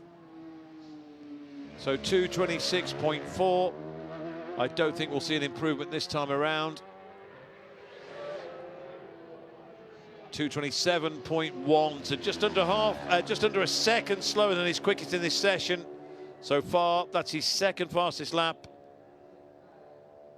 4 minutes left. That looks to be it from Costamo. Unless, of course, he may well be looking to see what goes on. Maybe one final fast fling, of course. Less than 4 minutes on the clock remaining.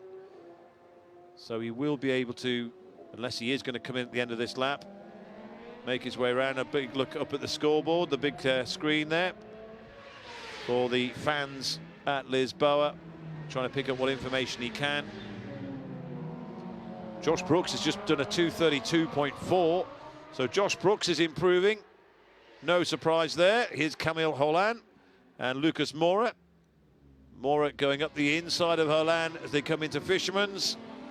Lucas Mora 2:30.9 so far, which is faster for him too. So quite a few riders have improved. The most impressive, of course, so far, though, Davy Todd at 2:25.3. So Mora does his fastest 2:30.5. So Lucas Mora. So just over half a second quicker than his best time this morning.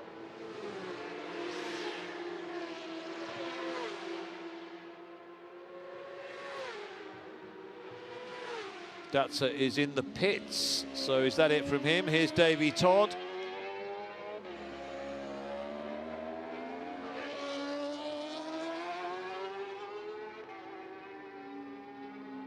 So we'll get one more lap for Davy Todd. This is his final lap. He won't be able to get round in time before the next checkered flag to do a second lap after this one. So we will keep an eye on number 7, the Burroughs Engineering RK Racing BMW of Davy Todd. Oh, Now, Michael Rutter. That's very un-Rutter-like. At Macau, certainly.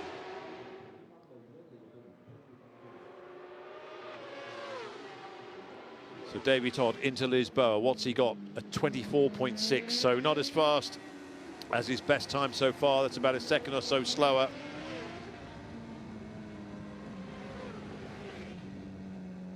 This is with Michael Rutter, the Bathams-backed rider here with FHO Racing this weekend. Davy Todd with a 28.2. It doesn't look as if we're going to see an improvement on 225.3. Hickman,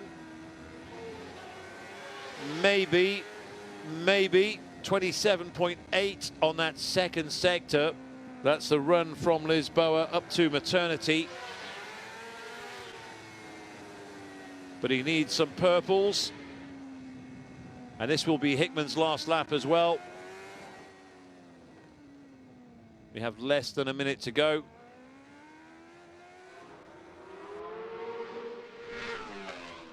So Michael Rutter looks like his 227.5 is the one that will qualify him for this race. A shame as well, because he'd put in his fastest first sector, well, going into Lisboa, but of course 24.9 for him.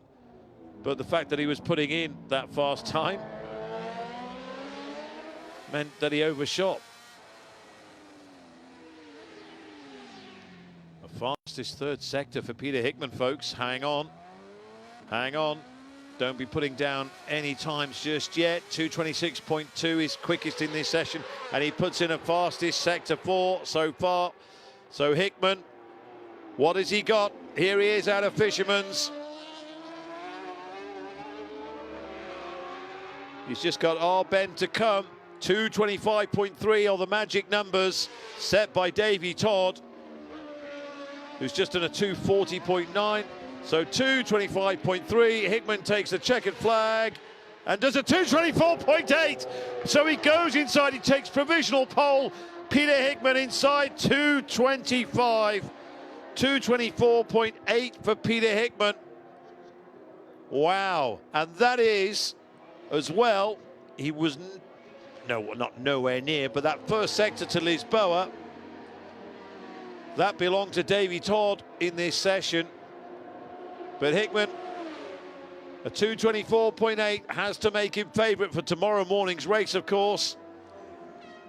So Todd and Hickman acknowledging each other. Thumbs up. There's our first two. Dats has come in, so the 226.4 of Customo will put him into provisional front row. Dats is 228 from the 226.7 from this morning. We'll have him at the front of row 2. Rutter will be on there as well with a 227.5. Phil Crow with a 227.7. So Phil Crow goes a lot faster this time around. He will be on row 2. Now Paul Jordan, 231.8 in this session.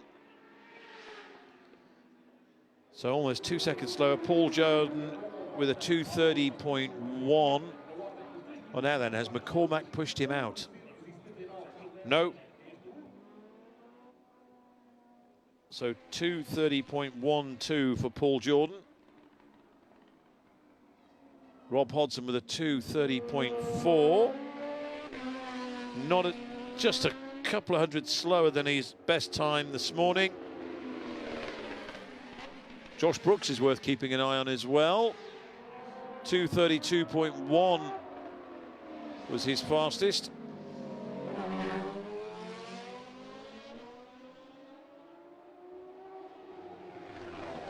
Just watching Hickman and Todd making their way back to the pits. Of course, the checkered flag was waved, so whatever they do this time wouldn't have counted, of course. So 224.8 for Peter Hickman. 225.3 for Davy Todd. 226.4. So an interesting session as well, because I suggested earlier today that most of the riders will post their fastest times in qualifying 1. and only a few will go quicker in qualifying 2. Quite a few have gone quicker in qualifying 2. In the past, of course, qualifying 1 was the afternoon session and qualifying 2 was the morning. So all changed this year with both qualifying sessions on the same day. The typical Davey Todd. Those two marshals probably wondering what was going on there. Oh, that was fantastic. Davey Todd on the front wheel, lifting the rear. And I don't think they'd probably ever seen anything like it and wondering what was going on. Oh, ever the showman, Davey Todd.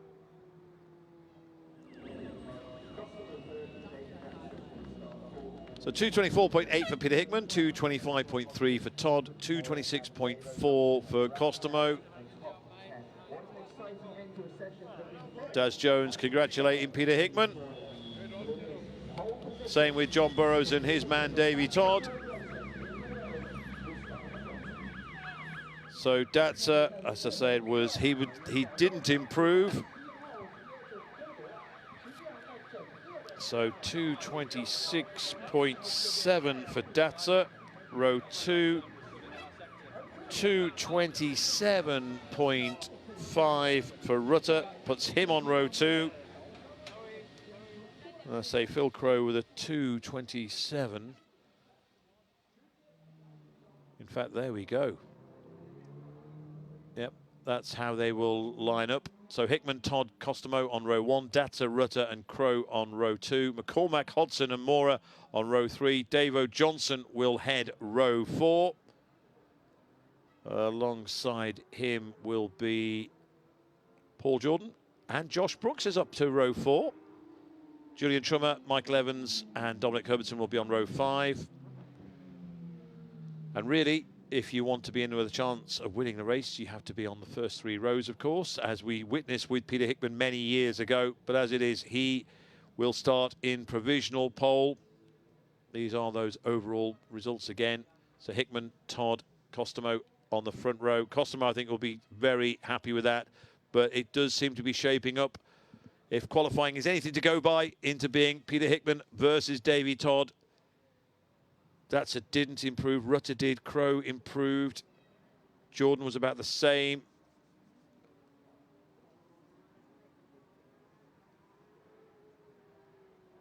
So Joey Thompson, Dom Herbertson and Camille Holan on the same row. Then Timothy Mono, Paul Williams and Nadia Schutz. And the back row will be Olivia Luckberger and Mark Goodings. However, with those times, it would suggest if they're around 14 seconds a lap slower than the likes of Peter Hickman, then they will be getting lapped during the course of tomorrow's race, if those qualifying times are anything to go by, of course. Well, tomorrow morning, it's the real deal. The Macau Motorcycle Grand Prix over 12 laps with Peter Hickman on pole, Davey Todd and Erno Costomo, the current Macau champion, alongside him. We are in for what should be a very special treat tomorrow.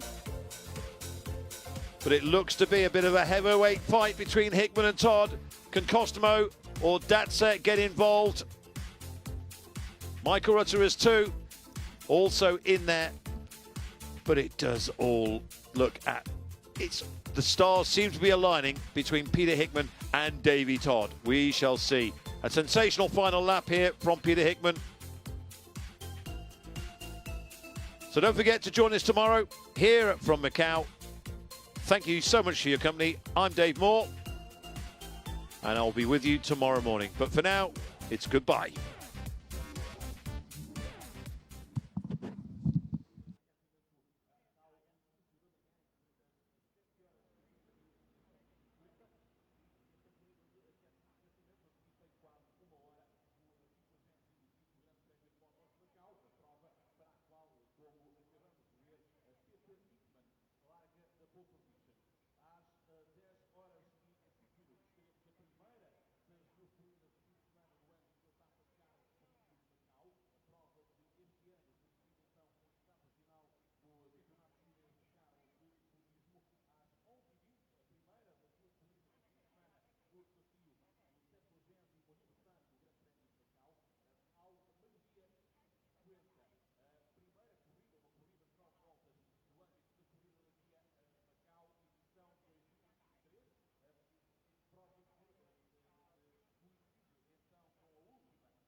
嚟啊嘛，行右邊啊嘛，跟住咧佢喺個雙雙嗰度咧，佢成地都係藍嘅，係啊係啊有，你知啊，有買過個交翻，跟住我一轉過去，佢嗰啲沙石好痛，跟住我就揸上去，去到呢一度，有個女人揸住架車，佢就話。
Okay, welcome to the 55th edition Macau Motorcycle Grand Prix qualifying press conference. In fourth place for MTP Racing by Zero Up Pens, David Datzer. Third place, also for Zero Up Racing Team by Pens 13, Erno Costomo. Second place for Burrows Engineering, RK Racing, Davey Todd. And in first place, FHO Racing, BMW, Peter Hickman. Well, Peter, you weren't letting him have it, were you? To be honest, I'd actually kind of finished my session really with about 7 minutes to go. I'd seen Davey hadn't been out too much, so I didn't know if he had a problem or something like that. So I did a few laps, was quite happy with what I'd done. Only went as fast as I needed to go, really, and then literally I pulled in, I got off the bike. The boys hadn't even got the stand on the bike, and all of a sudden Davey did a 25.3 or something on the screen, and I looked up and said, oh, you may as well give me the bike back, I'll have another go then. Sorry, Helen. 歡迎大家嚟到第70屆澳門格蘭披治大賽車、澳門格蘭披治電單車第55屆大賽排位賽嘅賽後記者會。首先我哋恭喜台上面嘅4位車手，佢哋分別係第1位嘅克爾文、第2位陶德、第3位哥達摩同埋第4位嘅達查嘅。頭先我哋有問到克爾文咧，其實對於自己喺最後嗰度咧先至擦出圈速咧有啲咩感受啦？咁其實咧佢就喺比賽過程當中咧，都喺最後仲有7分鐘嘅時候咧，其實佢就覺得見到對手咧並冇再繼續去推動啦，咁所以佢就覺得啊會唔會係對手已經做到一個唔錯嘅成績咧？咁於是咧佢就繼續出翻去賽道度諗住擦多幾個圈啦。咁佢都擦多幾個令自己幾滿意嘅圈嘅。到最後咧，其實佢自己翻到去車房之後咧，先至見到原來自己擦出咗最快嘅圈速。Davey, moving on to you, second position. It seemed like a quiet session from you until the end. Was that always the plan? No, that was definitely not the plan. Went out there that first lap. The guys are trying to make sure they're on top of the bike, so we decided to change a clutch during the day today before the session, just to make sure it's all right. There wasn't anything wrong with the old one, but put a new clutch in. Went out anyway. The clutch was slipping, so came in a couple of times trying to solve the issue. Couldn't get it solved, so ended up having to. Well, the guys ended up having to swap the clutch out, which took a long time. I wasn't sure if I'd get back out or not. They worked flat out, so hats off to the Burroughs engineering team. They got me back out on track, I think, with about 10 minutes to go, and managed to do a good lap. I think I was fired up, and honestly, I knew Pete would come back at me. I was out there circulating. Went for another couple of laps and just got hindered by flags out there. So I knew he was gonna stick a lap in and try and top us. And no, it's a shame to miss out on the pole position, but on the front row for tomorrow. So excited about that. 陶德咧亦都同我哋分享啦，其實佢就好多謝咧賽車佢自己車隊嘅工程師同埋整個車隊咧對佢嘅幫助嘅，因為其實佢架車咧都遇到一啲問題啦，來反反覆覆咧都改咗幾次嘅，同埋咧亦都浪費咗都幾多嘅時間啦，所以影響咗佢擦圈嘅時間啦。咁當然啦，佢最後都係做到一個唔錯嘅圈啦。其實喺佢自己知道嗰個圈速時間之後咧，佢都深知克爾文咧會喺之後繼續不停咁樣推動啦，直至超越佢為止。咁當然佢非常之對於自己未能夠上崗位都有啲覺得可惜啦，咁但係佢都非常之期待聽日嘅比賽嘅。Erno, third place, continuing your great form from last year. Yeah, I don't much speak English, but today I'm really happy, and my lap time is really happy. But my bike suspension setup is a little bit hard. But I'm really happy. 好，哥達摩咧亦都同我哋分享咗啦，因為其實佢上一年咧都攞咗冠軍啦，而佢今日咧都好開心可以翻到嚟啦。佢對於自己嘅圈賽成績都非常之滿意嘅。Excuse me, we are having a press conference here, so please can we have some quiet, please? Thank you. 我们现在正在举办新闻发布会，所以麻烦记者朋友们可以稍微静一下，谢谢。And fourth place, David, you've been on it all weekend. It's great to be up here with these three. Yeah, I feel me very good here. I have a lot of fun today. In the first qualifying, it was amazing to ride these lap times. In the second qualifying, I had a little issue with my rear tire, and yeah, my poker in the morning is gone, or was gone. 而我哋嘅第4位達查啦，亦都同我哋分享啦，佢好開心啦，今日可以參加到比賽啦。喺第一節排位賽裏邊咧，佢就覺得做得都 OK 嘅。咁但係第二節咧，因為佢後胎咧出現咗一啲問題啦，所以好可惜未能擦出更快嘅圈速，所以咧都獲得第4，好開心可以重返東望洋。And Peter, if the times from the weekend are anything to go by, tomorrow could be one hell of a race.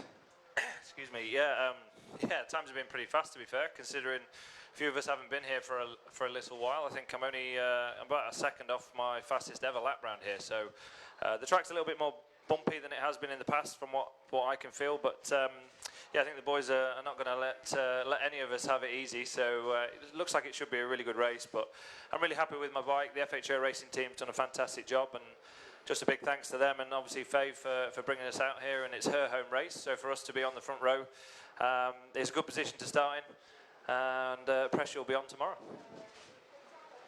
最後咧，克爾文亦都同我哋分享啦。咁佢其實覺得，因為好耐冇翻嚟啊，所以對賽道咧都有啲唔熟悉啦。同埋佢覺得同以前相比啦，賽道咧嗰個凹凸啦同埋崎嶇嘅位咧反而係多咗嘅。佢咧對於今日嘅比賽都好滿意啦，好多謝車隊可以幫到佢整到一架咁好嘅賽車，對自己嘅桿位成績亦都好滿意。希望聽日嘅比賽可以更加努力。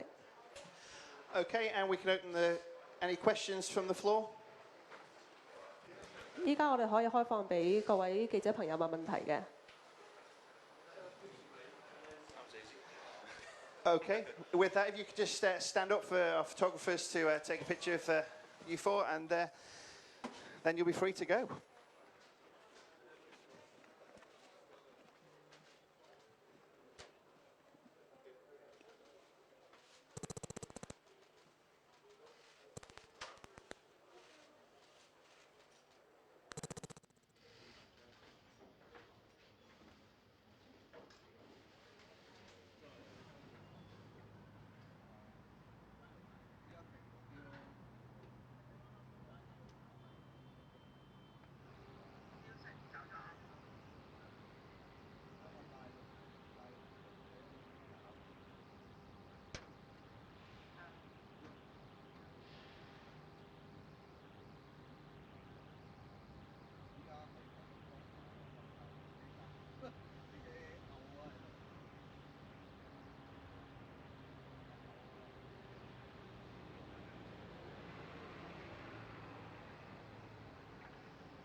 TCR 世界巡迴賽澳門站。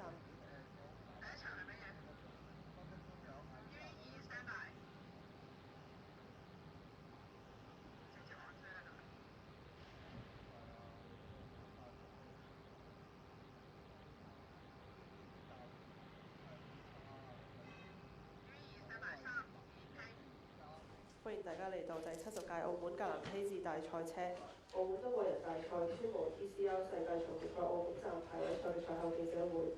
首先我哋放喺台上面嘅三位車手啦，佢哋分別係排喺杆位嘅米士利斯，第二位斯哥拿，第三名嘅艾華翠同埋排喺第5位嘅何夫。Huge result in terms of the championship there. Perfect way for you to start the weekend, really. You must be thrilled with nailing that lap and taking pole position. Yeah. First of all, car was amazing. I don't think I had a car like this in Macau before. So on a circuit like this, where you need to be confident and committed, I think it's very important. The job we have done from yesterday to improve it with small steps gave me just the confidence to push from the first moment. I have to tell you that it was not an easy session because track conditions were changing, especially beginning of Q2 and at the end of Q1, so we could never really be sure how much we can push on the most dangerous corner, which was T2, and then braking for turn 3. So for me, it was also about being clever, not to do big mistakes. Fortunately, the pace was good enough to be on pole, and I'm incredibly happy because of that. 剛才咧美治里斯同我哋講咧，其實佢嘅車咧今日嘅表現係非常之好，佢覺得咧應該係佢嚟澳門參賽咁多次咧表現得最好嘅一次啦。喺咁樣嘅賽道啦，喺多人賽道，其實大家都知道好具挑戰性啦，所以車嘅性能咧係非常之重要嘅。車隊咧尋日咧都將架車調得非常之好啦。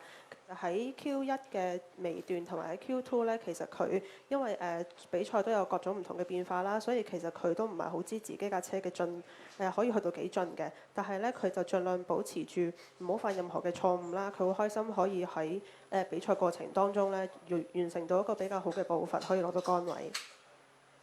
Macau, just 7/100ths of a second between you and Norbert there. It's really close. Do you sort of share his thoughts on having that confidence in the car around this tricky circuit? Yeah, it was challenging qualifying, to be honest. First of all, congrats Norby. Very happy for him. Congrats Ian and Rob as well. Starting from Q1, I think we managed very well strategy, trying to set a very fast lap at the beginning just to make sure going into Q2. The car was very good, to be honest. I was very happy, very confident through Mandarin, on this challenging track that you need a good balance to go very fast. And then we jump into the Q2. Q2 was a bit more tough for me at the beginning. The first run felt very slippery, Lisbon braking. I had to, I just spin myself. So then the first run I just was very, very on the back, very slow lap time. And then I had to do everything on the last run, second set of new tires. And yeah, I pushed very hard, and I am very happy to be P2. It's looking quite good for the team, P1, P2, first row for Hyundai BRC Squadra Corse. And yeah, nothing more to add. Very, very happy for the result, the pace, and the car is working amazingly. 阿斯哥拿咧亦都表示咧，其實排位賽對佢嚟講咧都好具挑戰性嘅。佢好開心咧，自己可以喺第一節排位賽裏邊咧刷出喺賽事開始之前咧就已經刷出一個快圈啦，咁就可以順利進入到第二回合嘅排位啦。咁佢對車嘅嗰個性能咧都非常之滿意嘅，尤其是係入文華東方嗰度啦，咁車嘅平衡力咧平衡都非常之做得好好嘅。而喺第二節排位賽裏邊咧，其實佢起步就比較困難啦，開始嘅段路咧亦都係比較艱巨嘅，而佢喺後期咧亦都成功刷出咗一個快圈啦。佢對自己排喺第二位咧係非常之滿意啦，好開心可以喺聽日首排起步。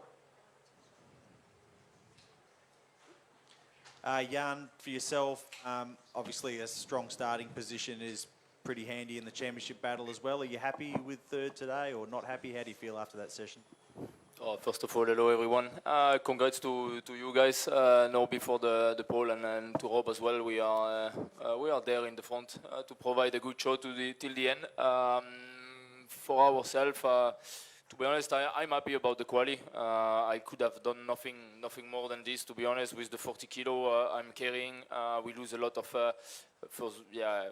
Generally, our car is not very quick in straight. Even if we take all the risks to take Mandarin corner flat out, we have a big deficit there. Then that we try to catch all around the lap, plus the extra 40 kilo that doesn't help. So honestly, I'm happy about the performance we showed today. Touched the wall 3 times in my Q2 lap. I couldn't have done anything more than this. I mean, it's the final shootout from this championship, and for sure now it's still wide open. Norby scored good points in quali, but it's game on now. 艾拿卓咧亦都同我哋分享啦。首先佢就恭喜咗排喺第一同埋第二位嘅車手啦。佢對自己咧喺排位賽中嘅成績都非常之滿意，表示咧其實都已經盡咗佢嘅全力啦，嚟到去攞到佢依家呢個成績嘅。賽車咧其實喺直路嘅時候嘅表現並非常之快啦，所以喺排位賽嘅過程當中咧，佢都用盡唔同嘅方法咧，希望可以喺車表現得比較好嘅路段咧追到對手嘅。總括嚟講，佢對自己喺排位賽裏邊嘅圈速咧都非常之滿意嘅。And Rob, did you have a problem at the end there? There was some talk over the commentary that you had an issue with the car or something at the end of the session? No, I mean, hello everyone, well done to everyone. I had a problem with another driver blocking me on my last lap, which was very frustrating. I think ultimately in qualifying we managed to achieve more laps than we've managed all weekend, so that was obviously a bonus and a good confidence builder. Car felt good, no major issues at all.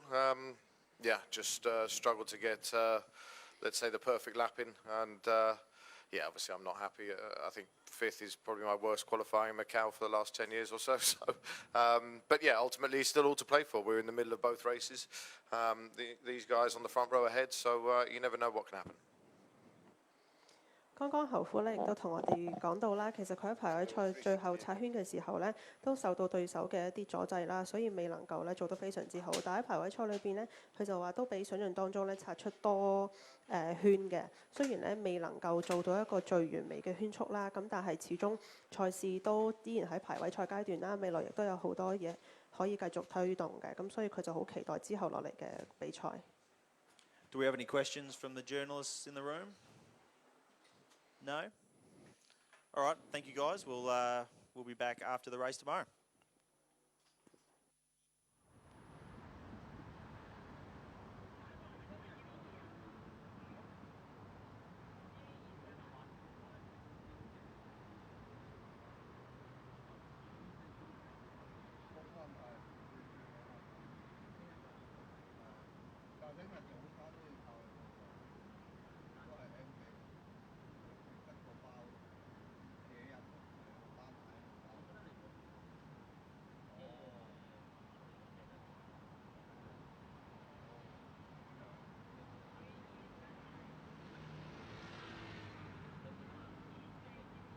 歡迎大家嚟到第70屆澳門格蘭披治大賽車澳門 GT 杯國際汽聯 GT 世界盃排位賽嘅賽後記者會。首先，我哋恭喜台上面嘅3位車手，佢哋分別係杆位車手第1名馬些路，排喺第2嘅莫塔拿同埋第3嘅晏高。Raffaele, let's come to you. Pole position, of course, in 2019 and again today. A very dramatic final lap, though. Just talk us through that pole position performance, please. Yeah, I mean, we were a bit late with the program, let's say. After the red flag, we decided to go again on all tires, so then we were a bit off sync compared the others. I mean, it was a risk because if there is a red flag or something, then it can be a big problem. But yeah, luckily it was all green. I was able to warm the tires properly and then to have two clean last lap, and I mean the car was amazing, so I was able to do pole after also in 18 in the Fiat GT. So I mean it's a great result. I'm really happy. So yeah, we'll see now tomorrow, but I feel confident in the car. So yeah. 剛才咧馬些路同我哋分享咗啦，其實佢咧今次參賽咧係用咗舊胎嘅，雖然咧賽事都有紅旗嘅出事啦，咁但係因為佢喺暖胎嘅部分做得非常之好啦，而且喺比賽嘅過程當中咧係有2圈咧擦出圈速嘅，加上賽車嘅表現都非常之好啦，所以佢對今次嘅比賽同埋成績都非常之滿意。You said there, we'll see tomorrow. Obviously, the qualification race is the next challenge for you. How important is a pole position for this track? No, it's quite important. I mean, it's quite difficult to overtake. For sure, there is always the risk of a safety car, and some cars are quite quick in the straight. So for sure, we need to have a good start and then good safety car restart if we will have some. But for sure, it's important to stay in front because I mean in the mountain part, I mean Edo overtook one Porsche few years ago, but I mean it's not easy, let's say, to overtake, and I mean it will not be so easy to overtake me. So yeah, let's see how we go, but for sure it's important to start in front. 而馬些路咧亦都有同我哋分享啦，其實喺東望人跑道上邊咧，以杆位出發咧係非常之緊要嘅，因為賽道本身都非常之艱巨啦，而且好似有莫塔拿咁樣嘅對手咧，俾佢跑一頭之後就真係好難再超越佢㗎啦。咁加上比賽過程當中仲有其他嘅對手啦，同埋可能會因為各種嘅情況引發嘅一啲安全車啊，同埋等等嘅一啲會引致賽事中斷嘅一啲過程啦。咁所以其實可以喺杆位發車對佢嚟講，同埋對參加比賽嚟講咧都非常之緊要嘅。Pirelli is the official tyre supplier to the FIA GT World Cup. Could you give us a view on the tyre performance in that qualifying and also about your car, please? Yeah, I mean, I use Pirelli quite a lot now, so I mean, our car normally works quite well with the tires. So I mean, for us, it's not an issue. I mean, the car works well. For sure, if you are in pole, it means everything went well. Yeah. 而佢亦都補充咧，其實佢本身揸緊嗰架賽車咧，使用倍耐力嘅輪胎咧，其實都一直以嚟表現都非常之唔錯嘅。咁同今次嘅賽果亦都係一樣嘅。And Raphael, final question to you. Obviously, that's a new lap record pole position performance. In terms of the sense of pride that brings to you, what would you say about that? I mean, it's quite fast this year. Already yesterday in FP1, I did the first lap quite slow and was 2:20. That normally in the past was pretty quick. I mean, we know the field this year is really competitive. I mean, and next to me, 2 World Cup champion. They're both on my helmet this weekend. So I mean, it's special to be on pole. Lap record at 10 doesn't matter so much because track condition every year are different. This year is pretty cold, so for sure the track it's faster. But I mean, it's nice, but doesn't matter so much. Yeah. 而最後咧，佢亦都有講啦，其實佢今次咧其實都有刷親咗個圈速成績嘅，相比起尋日咧，佢就做咗2分20秒到啦，咁今日就做得更加快啦。佢話咧，其實喺東望洋跑道上面咧，面對住咁強勁嘅對手咧，一圈做得快咧，對佢嚟講嘅意義其實並不是很大啦，反而係整場比賽嘅表現更為重要。Raphael, thank you very much for that. We'll come next to Eduardo. Now, obviously a 7-time winner in Macau, not pole position today. What stopped you from taking that pole position, would you say? The man next to me. Congrats to him. I thought that today we had done like a pretty solid job. I was actually pretty happy with my lap. Pretty much nailed it. Like when I had the peak of the tires, peak grip of the tires. Sorry, and there was nothing more I believe today I could have done. I was pretty happy with the lap, and I was even lucky in some places. But still, we missed a little bit. It's a little bit frustrating, but we have to accept that. In the end, they were quicker, and congrats to them. They did a good job. The only thing that I think that today we could have done maybe a bit better, we timed it. I had the impression that we timed it a bit wrong during the session because we did our lap time like quite early. It is the only thing that I can say that maybe today we could have done better. Obviously, like in terms of driving, you can then go back. If you go back and you check the data, I'm pretty sure that you have like some places where I could have done better, but still I was like pretty happy with the lap. 排喺第2位嘅莫塔拿咧，亦都有同我哋分享啦。佢就覺得咧，今次未能做到杆位嘅成績咧，其實首先當然就係因為對手都非常之強勁啦。其實總體而言咧，佢對佢自己嘅圈速成績咧都非常之滿意嘅，輪胎嘅抓地力咧都非常之好啦。佢覺得自己今日咧都已經盡咗佢嘅力量啦，甚至可能喺比賽嘅過程當中，喺某一啲圈位咧已經係好幸運地可以以佢表現嘅速度咧嚟到去完成咗呢一場比賽㗎啦。喺當然啦，佢未能夠坐到杆位咧，其實都有少少沮喪啦，但係都接受呢個成績啦。佢其實覺得有一樣嘢佢可能做得更加好嘅咧，就係因為佢嘅圈速咧其實係喺比賽嘅前期做出嘅，所以可能咧佢喺後邊咧就推得冇前期咁用力啦。咁佢翻去咧就會去望一望啲數據啦，然後睇下聽日有啲乜嘢可以做得更加都好。The grid today, the qualifying today rather decides the grid for the qualification race tomorrow. How confident are you with the setup you have for a race pace? Have you been able to work on that? Do you think you can produce the same level of performance in the race tomorrow and even win that? No idea. I mean, tomorrow is another day. What is good, the level of intensity already, in terms of in qualifying, is already quite high. So I'm going to be quite happy now just to cool down a little bit, and then we will see tomorrow what comes tomorrow comes, and we'll try to do our best. 莫塔拿咧亦都表示，其實聽日嘅比賽依然係未知之數啦。其實喺排位賽裏邊咧，大家都已經推得非常之勁啦，比賽過程亦都非常之激烈啦。所以佢今日咧就會喺排咗第2之後咧，就會翻去冷靜一下，然後為聽日嘅比賽作準備嘅。Well, thank you very much. We'll come next to Mauro Engel, of course, 3rd position for AMG Mercedes. Mauro, just explain your lap and what you were able to achieve out there. Yeah, I mean, first of all, congrats to Lello. That's a great lap at the end for us. I think we had a good session. Only issue was I think what Edo just described. I mean, we went to the new set of tires during the red flag and so set the lap a bit early. Ended up a bit high with the tire pressure at the end, so we couldn't really respond.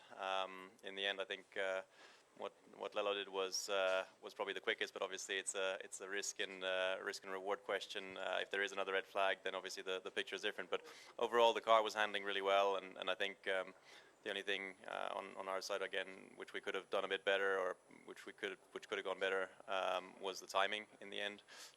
But that's still a solid starting position to start from. So yeah, thanks to the team. 好，而眼高咧，亦都同我哋分享啦。首先佢就恭喜對手啦，可以排到咁好嘅位置啦。其實佢對成個排位賽嘅賽果咧都係非常之滿意嘅，因為佢喺紅旗嘅時候咧就換咗新嘅輪胎，所以佢就未能夠喺排位賽嘅末端咧就做出更加好嘅成績啦。賽車嘅表現其實非常之好啦，唯一佢覺得可能下一次會做得更好嘅咧就係喺末段嘅 timing 嘅部分啦。咁佢好期待聽日嘅比賽嘅。Amara, just a quick overview of the track conditions. What was it like? Was it pretty consistent? Any particular areas where perhaps more grip than other parts of the track? Yeah, I mean the grip level's been the highest it's probably ever been here. Two factors. I think there's a few places where there's been repavement from last year to this year. Obviously, the fact that it's the second weekend helps in terms of rubber, and then obviously coming with the DHF Pirelli, which every time we come to a track where we hadn't run that tire yet before, or done the previous generation Pirelli, usually the lap records fall. So I think the grip level is definitely very high. So it's fun. You're still sliding very, very close to the walls, obviously, and threading the needle. And I think all three of us hit the wall at some point in the session. So that's part of the game. And no, it's good fun out there. And in terms of track conditions, I guess the biggest contributing factor this weekend is the wind. The wind's very gusty, very strong, and that has a pretty big influence. 剛剛眼高咧，亦都係同我哋分享啦。其實喺成個賽道上面嚟講咧，佢覺得抓地力咧其實係非常之好嘅。咁當然可能係因為比賽進入咗第二個星期啦，所以其實前邊已經有其他嘅比賽咧，咁就可以令到條路更加順暢啦。而貝洛力嘅輪胎咧，亦都嘅性能咧，亦都表現得非常之好嘅。至於唯一一個佢會highlight 嘅位咧，就係因為今日都幾大風啊，咁所以咧對於比賽亦都有少少影響嘅。Now, before we let the drivers go, are there any questions from the floor, please? 我哋會唔會有記者朋友需要問問題？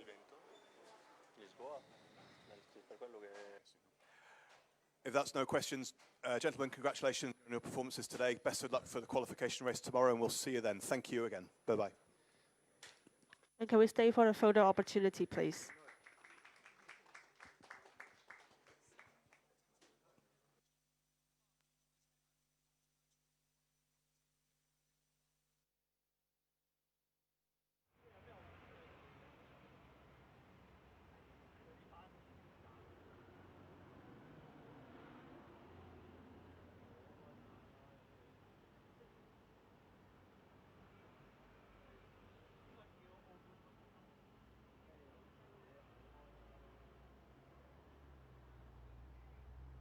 Ladies and gentlemen, good afternoon. Welcome to the press conference for the 70th Macau Grand Prix, the FIA Formula 3 World Cup, following the very exciting second qualifying session just now. We are joined by the pole-sitting driver Luke Browning, second position Gabriele Mid, and in third position Dino Bogdanovic.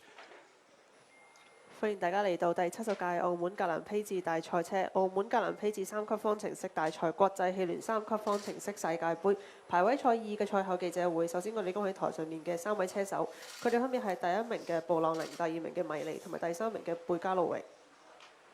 Luke, we'll come to you first. Your first visit to Macau, and you've completed an incredible 2 qualifying sessions, ending up on pole position for the qualification race tomorrow.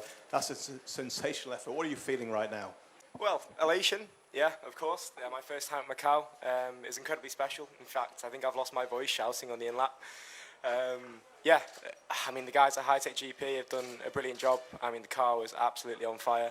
And yeah, there's something special about this place. It really is. It's like a Monaco on steroids. You're flying past these barriers at incredible speeds, and yeah, I was incredibly excited out there. And to be honest, you sometimes forget that the competition that you're in. Of course, the pressure's high, but I was just enjoying it out there. I really was. I had a smile on my face. 好，剛剛咧布朗寧同我哋講到佢第一次嚟澳門參賽嘅感受啦，佢就覺得咧其實今次嘅感覺非常之特別嘅。咁除咗車隊俾佢安排咗一架非常之好嘅賽車之外咧，其實澳門東望洋賽道對佢嚟講咧，真係一個非常之特別嘅地方啦。賽道嘅圍欄啦，成個賽道緊湊嘅彎位啦，同埋速度咧，都令佢覺得非常之開心嘅。咁當然比賽都有壓力啦，但係佢就覺得非常之刺激，亦都非常之高興可以嚟呢度嘅。Normally it takes a couple of years to master this 6.12 kilometre track. You've obviously mastered it very quickly. How did you prepare for the event and to perform so quickly so soon? I think, yeah, close to 1,000 laps on the simulator at home. And, yeah, walking the track, looking at as many onboards as possible. I mean, this place, I mean, you can do all this, but ultimately this place is an animal. And when you turn up, it's just about turning it on. I think no amount of preparation can prepare you enough for what you're going to experience out there. You know, I think I did as much prep as I possibly could have. I came to the event thinking there's no more really I could have done. I worked on every area of my life, considering last year's performance wasn't exactly where I wanted it to be. So yeah, coming off my first pole in F3 at Monaco, it feels special. 剛剛咧佢都有同我哋分享到啦，其實佢覺得嚟澳門參賽，當然佢就做咗好多功課啦。例如喺嚟之前呢，就已經喺模擬器上邊做咗好多次嘅模擬啦。嚟到澳門賽道之後咧，亦都不停咁樣咧去用親自去步行啦，去了解呢個長達6.2公里嘅賽道。但係去到比賽嘅時候咧，真係同無論做咗幾多功課都好啦，隨機應變啦，同埋當時嘅嗰個在場嘅嗰個表現咧，先至係最重要嘅。And after first qualifying yesterday, did you have the belief that you could improve the time? And what did you do to actually achieve that in terms of car setup? Any adjustments from your side? Yeah, well, to be honest, every session up to this point was a mess.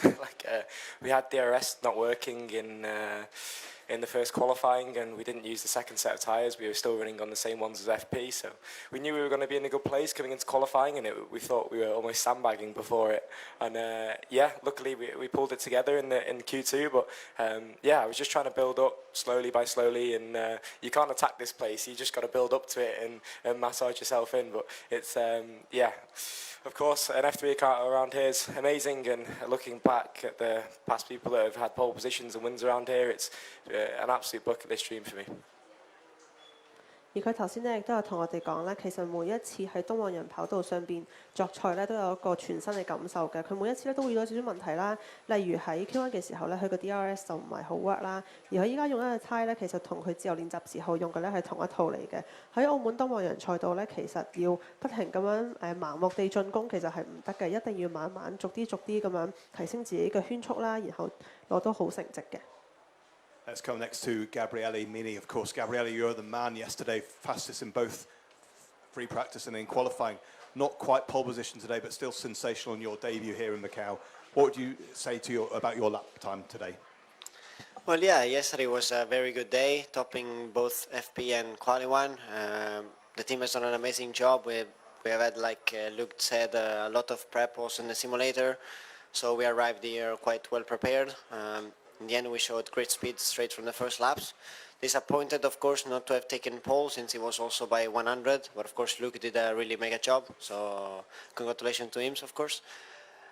But of course, a bit sad to not have been on pole. It was a good lap. Just started very slowly as we had to do the last corner in first gear. I guess that's already 1/10 only in the main straight. So I guess that's where we already lost pole. But yeah, we had another chance. We had 2 more laps, but we got red flag both in the middle of the 4th sector, and I was coming really quick. But pretty sure everybody was on an improving lap. 米莉咧亦都同我哋分享佢第一次嚟澳門嘅感受啦。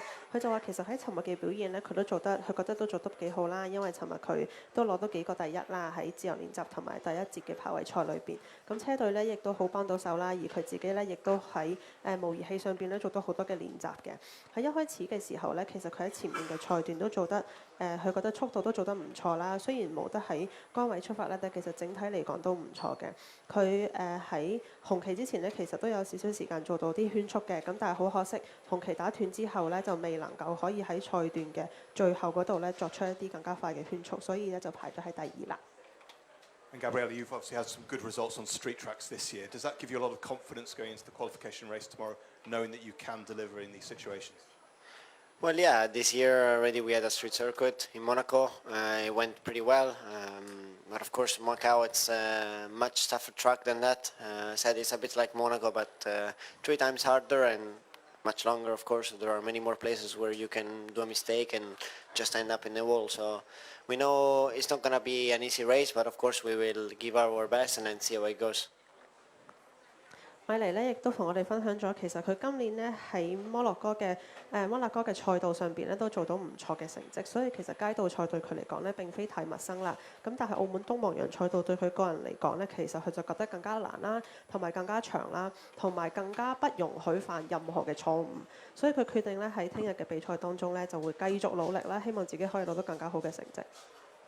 We'll come finally to Dino Beganovic. Sorry, Dino. Obviously, after first qualifying yesterday, how much did you expect to achieve this performance? What did you do overnight to get here? I think it was a good day yesterday. I mean, like Luke said, I had the same issue with the DRS not working, so I knew there was a bit of time to find, but it was just a backup yesterday to have a good lap and to have a good result as well there. I think coming here is just incredible. I mean, like Luke said, it's just a smile on the face of a driver driving around here, and all of us are rookies here, and I think it shows the level of our generation right now, and the level in Formula 3 this year and potentially next year as well. So no, I'm happy with this result, and luckily the race is tomorrow and on Sunday.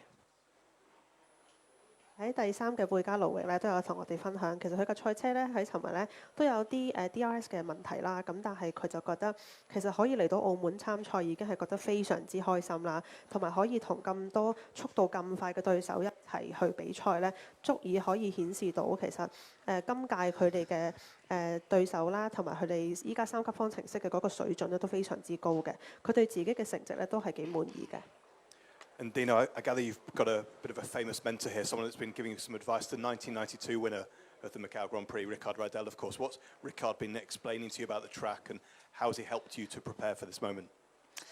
I mean, he has shared some tricks here and there, but yeah, like the other two said, we spend a lot of time preparing. A good help is the simulator, but I feel like the best way to come here is just to drive. I mean, you have to have a feel of it yourself, and the sims, you know, it's a good help, but you know, you don't feel these bumps, and the track is very bumpy, the high speed and the adrenaline on that last quali lap. So, I mean, yeah, it's a good help, but you need to have a feel of it yourself when you're here.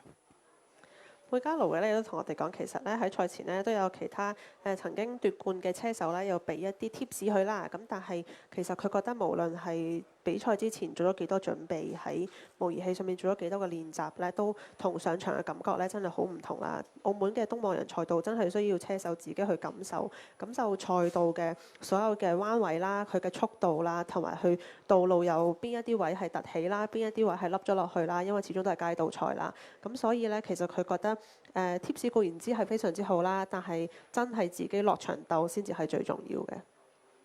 Now, before we let the drivers go and prepare for the qualification race tomorrow, are there any questions from the floor? 我哋依家咧可以俾大家問問題嘅，大家如果有問題可以舉一舉手啊。If that's no questions, we'll. I'm sorry.